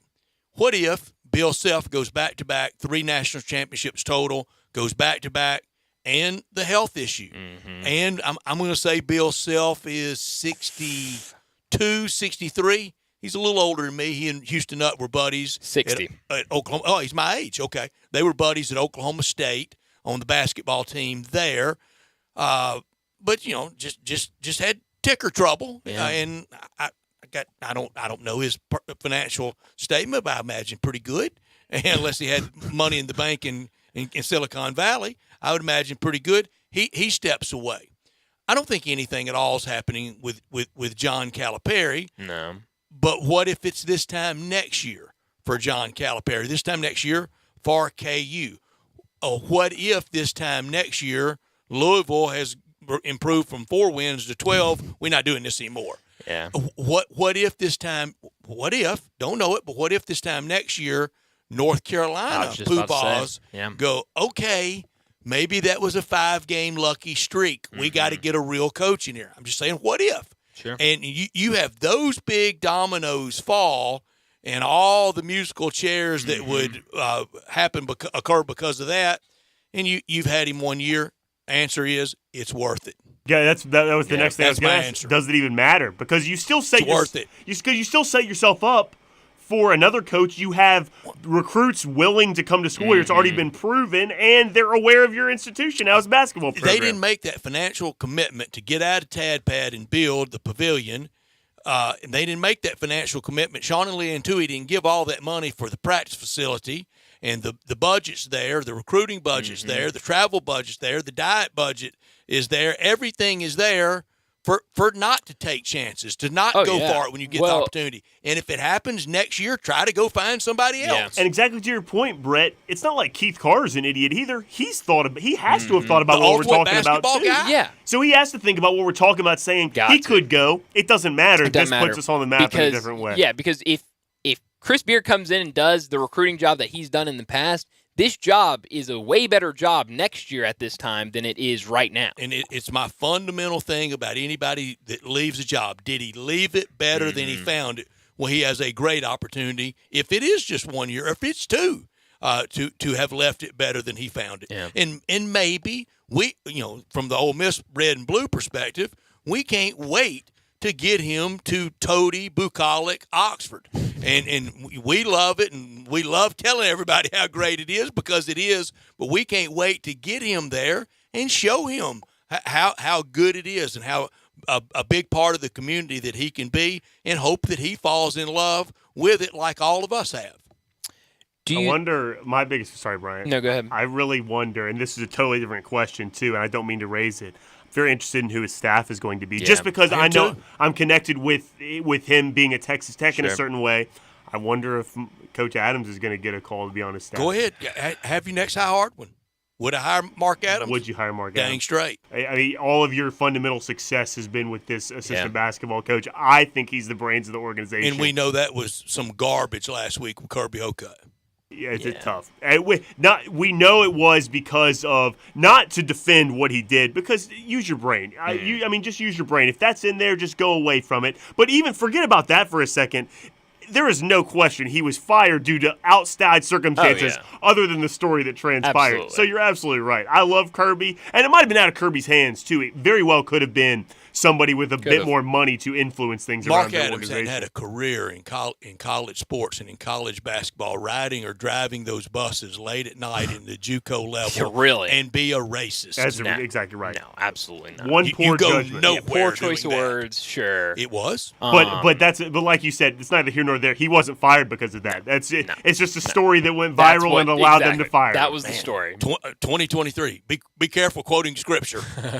Yeah, seriously, it's a shame. But he's an excellent basketball coach, like you said, and he would serve. And I don't even know if that's in play, but I know that was the gist of the conversation. Personal reasons, I hope it's in play. Yeah, I do too. I know you do. And they were formidable at Little Rock and at Lubbock. They sure were. Final Four at Lubbock and to make as much noise as they did in the NCAA tournament, from no disrespect to Arkansas Little Rock, too. It's incredible. Yeah. Brett Norsworthy here for FanDuel. This March, take a shot at college hoops with a no-sweat bet on FanDuel Sportsbook. It doesn't matter if you're new to FanDuel or if you already have an account right now. All customers can tip off the tourney with a no-sweat bet. Just sign into your FanDuel Sportsbook account to claim yours today. Or if you're new to FanDuel, go to FanDuel.com, Sports56. That's the promo code, Sports56, to get in on the action. Then you can bet on everything from the money line to point spreads, over-unders, that 5-12, that 8-9 game, any matchup you've been eyeing, all on an app that's safe, secure, and super easy to use. There's no better place to bet the tournament than FanDuel Sportsbook. Just go to FanDuel.com, insert promo code SPORTS56 to join now or sign into your FanDuel Sportsbook account to claim your no-sweat bet today. Again, promo code SPORTS56. Make every moment more with FanDuel. In Tennessee, you must be 21 or older and present in Tennessee. Bonus issued is non-withdrawable bonus bets that expire 7 days after receipt. Max bonus, bet $5 unless otherwise specified. Restrictions apply. See full terms at FanDuel.com/sportsbook. Gambling problem? Call the Tennessee Red Line at 1-800-889-9789. Have fun with the tourney. It's going to be a lot of fun. A lot of games to spend some money on, but just be responsible. A lot of games. Bankroll. It's bad grammar alert here. Okay, go for it. Done got ugly. It has. It's gotten real ugly. Maybe not as Hope ugly. it doesn't come between y'all. Oh, It got ugly last year between me and Gabe, though, It too. did. Well, don't be surprised, Brett, if Bryant comes in with a black eye on Monday after the weekend of games. We can go to fisticuffs. I tapped out early last year, too, didn't I? I did. I think so, yeah. Brian, Yeah, I you're think being Gabe kind. came back late, if Yeah. I remember correctly. But this year's different. Bags emptied, cash flying around. I got a new gut since last year. Did you know that, Jay? Did you? I did. You're welcome for your gut. I Did you changed hear your my gut? gastrointestinal. Was it you? Well, yeah. Wow, I didn't know that. Well, thank you. That introduced you to your new heart gut health? My new gut. That's right. Some different diet, that sort of thing. That's right. But let's get to a break, and when we come back, it'll be time for Taco Bell Crunch Time. Be sure to follow us at Sports56 WHBQ on Twitter, Facebook, Instagram, and YouTube to watch live video of our shows, stay up to date with station events, and have chances to win prizes. Don't miss out on anything that's going on. Follow us at Sports56 WHBQ. Looking for a great home-cooked late lunch with meat and veggies? Make sure to stop into 10th Inning Sports Bar and Grill Monday through Friday, 11 a.m. to 2 p.m. for baked and fried chicken, hamburger steaks, chicken dumplings, catfish, and more with yummy vegetables. Plus a great brunch on the weekends from 10 a.m. to 2 p.m. 10th Inning Grill has plenty of TVs for all your favorite sports. Visit them on Facebook to see the daily specials. 10th Inning Sports Bar and Grill, voted best sports bar in DeSoto County, Gidwell Road, South Haven. 3 people you should be 100% certain about. Your barber, your plumber, and your tax pro. Switch to Jackson Hewitt and you can be 100% certain about your taxes. We'll get you your maximum refund guaranteed and we'll back your return for life. Don't be kind of certain or almost certain. Be 100% certain. Switch to Jackson Hewitt today and get 50% off tax prep. Limited time offer for new clients filing at participating locations. Max value $200. Visit jacksonhewitt.com/50 for terms. Progressive presents an ad from Mom. Hello? Is it on? Oh, okay. Bundle your home and auto insurance with Progressive and get protection round the clock. Round the clock? Does this generation even understand what round the clock means?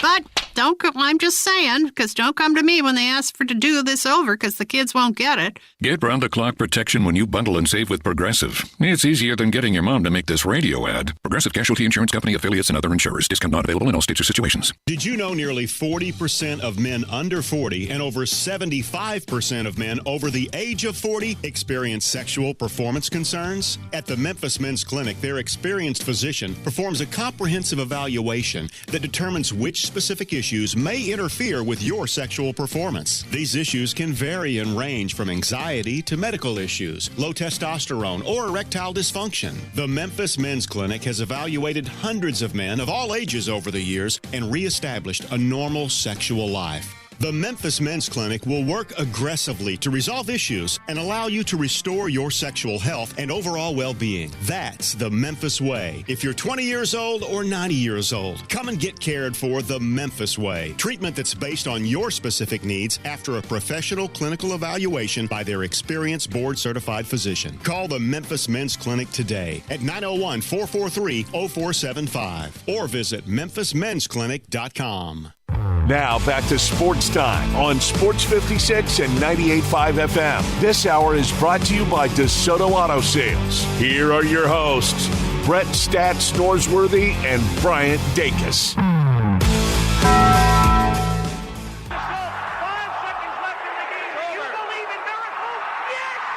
Go crazy, folks!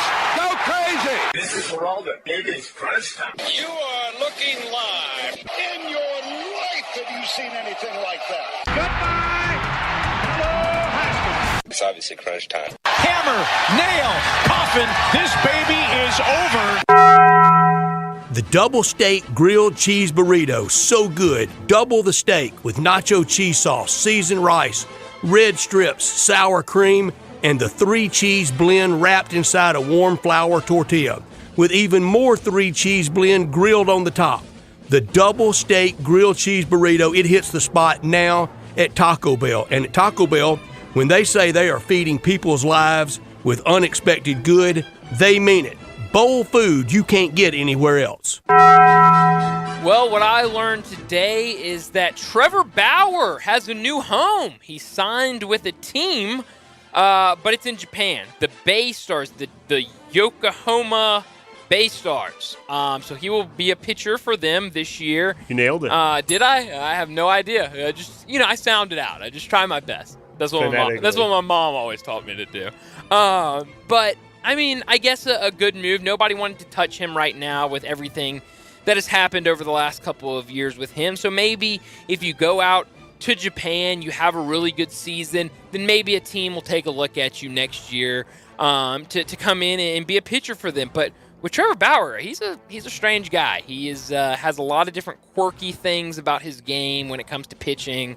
I just don't know how it's going to work out in Japan. I haven't mentioned it, but on the uncomfortable stories front, y'all kept up with this Harvard women's hockey story at all?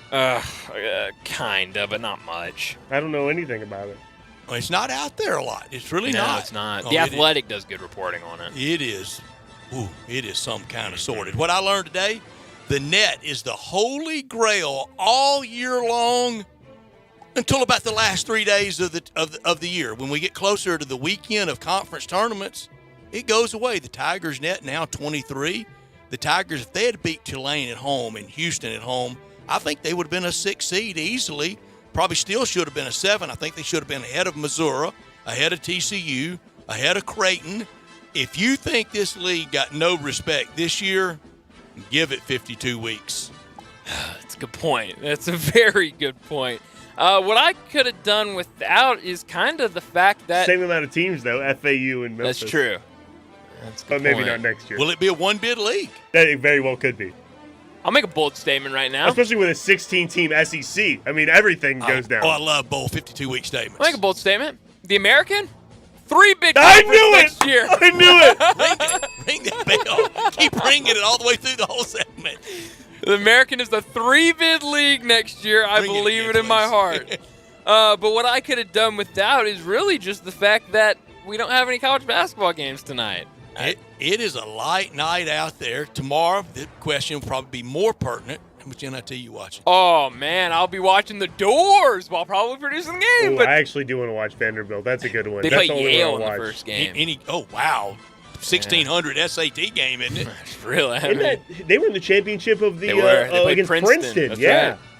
I think they got beat pretty good. But... Any gaming on the NIT? Oh, of course. I'm Anchor down. Anchor down.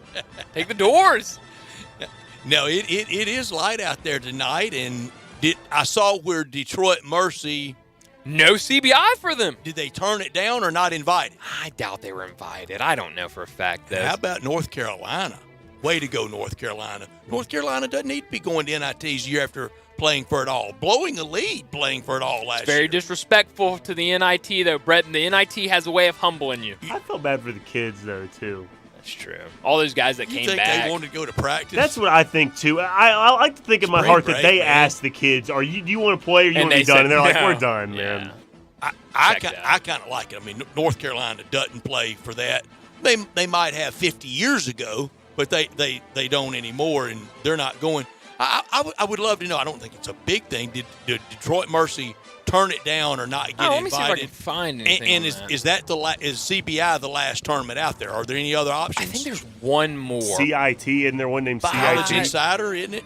Yeah, but I think they rebranded it. They were not invited. Really? They were not invited. That's so weird because the CBI was really teasing it. It's CBI's chief said they wrestled with the decision and decided not to. That's according to the Detroit News. Good for them. That's a little like the Amazon.com bowl wrestling with a decision. Yeah. They're just happy to be in the news cycle. That's right. I could have done without maybe the most arrogant, effete elitist out there, Seth Davis. He gets it honest. His dad was like that, and maybe still is. I don't know his status. But Seth Davis, he sure can preach, and he preached last night. Duke grad. Doesn't know the rest of the country exists between the Hudson and Hollywood. And talking last night, giving everybody a geography lesson, saying that Kansas City is in the state of Kansas. No, it's not, Seth. It's in Missouri. I've been there. It's really close, but there's this thing called the state border, the state line that runs between very defined Missouri and Kansas. They had real rancor over that at one time. Way back when, there was a lot of disagreement over where that state border was. That guy, man, he is something else. Did you notice during the selection show last night that the production quality of it wasn't great in terms of revealing the bracket? How about when the team was popped up there twice? Who was it? It was SEMO. It was the playing game, SEMO and Howard. They popped that up twice, and then sometimes the locations were all wrong, and they would do it in the middle of it, and you could see it changing on the screen. I mean, the committee had all their work done Thursday. I mean, get the plenty information of to CBS. It was incredible. They only paid a couple billion for it. Yeah, I mean, I was blown away by that. But Jay, early line, Vanderbilt -3 against Yale. Oh, hammer them. That's -110. Good odds right there. -3. They're not playing on heart. They're playing on scheme at Vandy. That translates to the National Invitational Tournament. Do we ever get opt-outs at NCAA tournament time like we do bowl games? You think anybody out there go, nope, done enough, not going? No, but you guys were talking earlier about people that entered the transfer portal, but they were obviously not playing anymore at this point, right? Yeah, they were away from the team. That's funny to me. I'll tell you what, we don't talk much about Louisville because of how bad they've been. They've been making some noise the past couple of days. Transfer portal, recruiting, they've done a lot. But what we're going to keep an eye on tonight, obviously Grizzlies versus Mavericks with no college basketball. A lot of NBA. Suns Warriors also on tonight. My Kraken play tonight? Yeah, your Kraken plays tonight. What about your Rangers? They do not play tonight. They ended up losing yesterday. Jay, I got great news. My sweater came in. It's at the house. Great. Came in. Your jersey, Brian. My sweater. It's a sweater in the NHL. That's right. It is a sweater. Milwaukee, Sacramento, go Giannis, go Bucks. I think about 3 more wins, and the Grizzlies are kind of there just with the math working your way as we visited with DeMichael, and more bracket breakdowns tonight on ESPN. Final thoughts. Who are we for, Suns or Warriors tonight? I'm for the Warriors. Okay, I'll be for the Warriors. Hard. Why not? Yeah, that's almost anti-Memphis. Yeah. But that's all the time we got today. 901 Cred over there, we sure do. We're not Mem fam anymore. That's all the time we got today. Enjoy your night. We'll talk to you again tomorrow afternoon.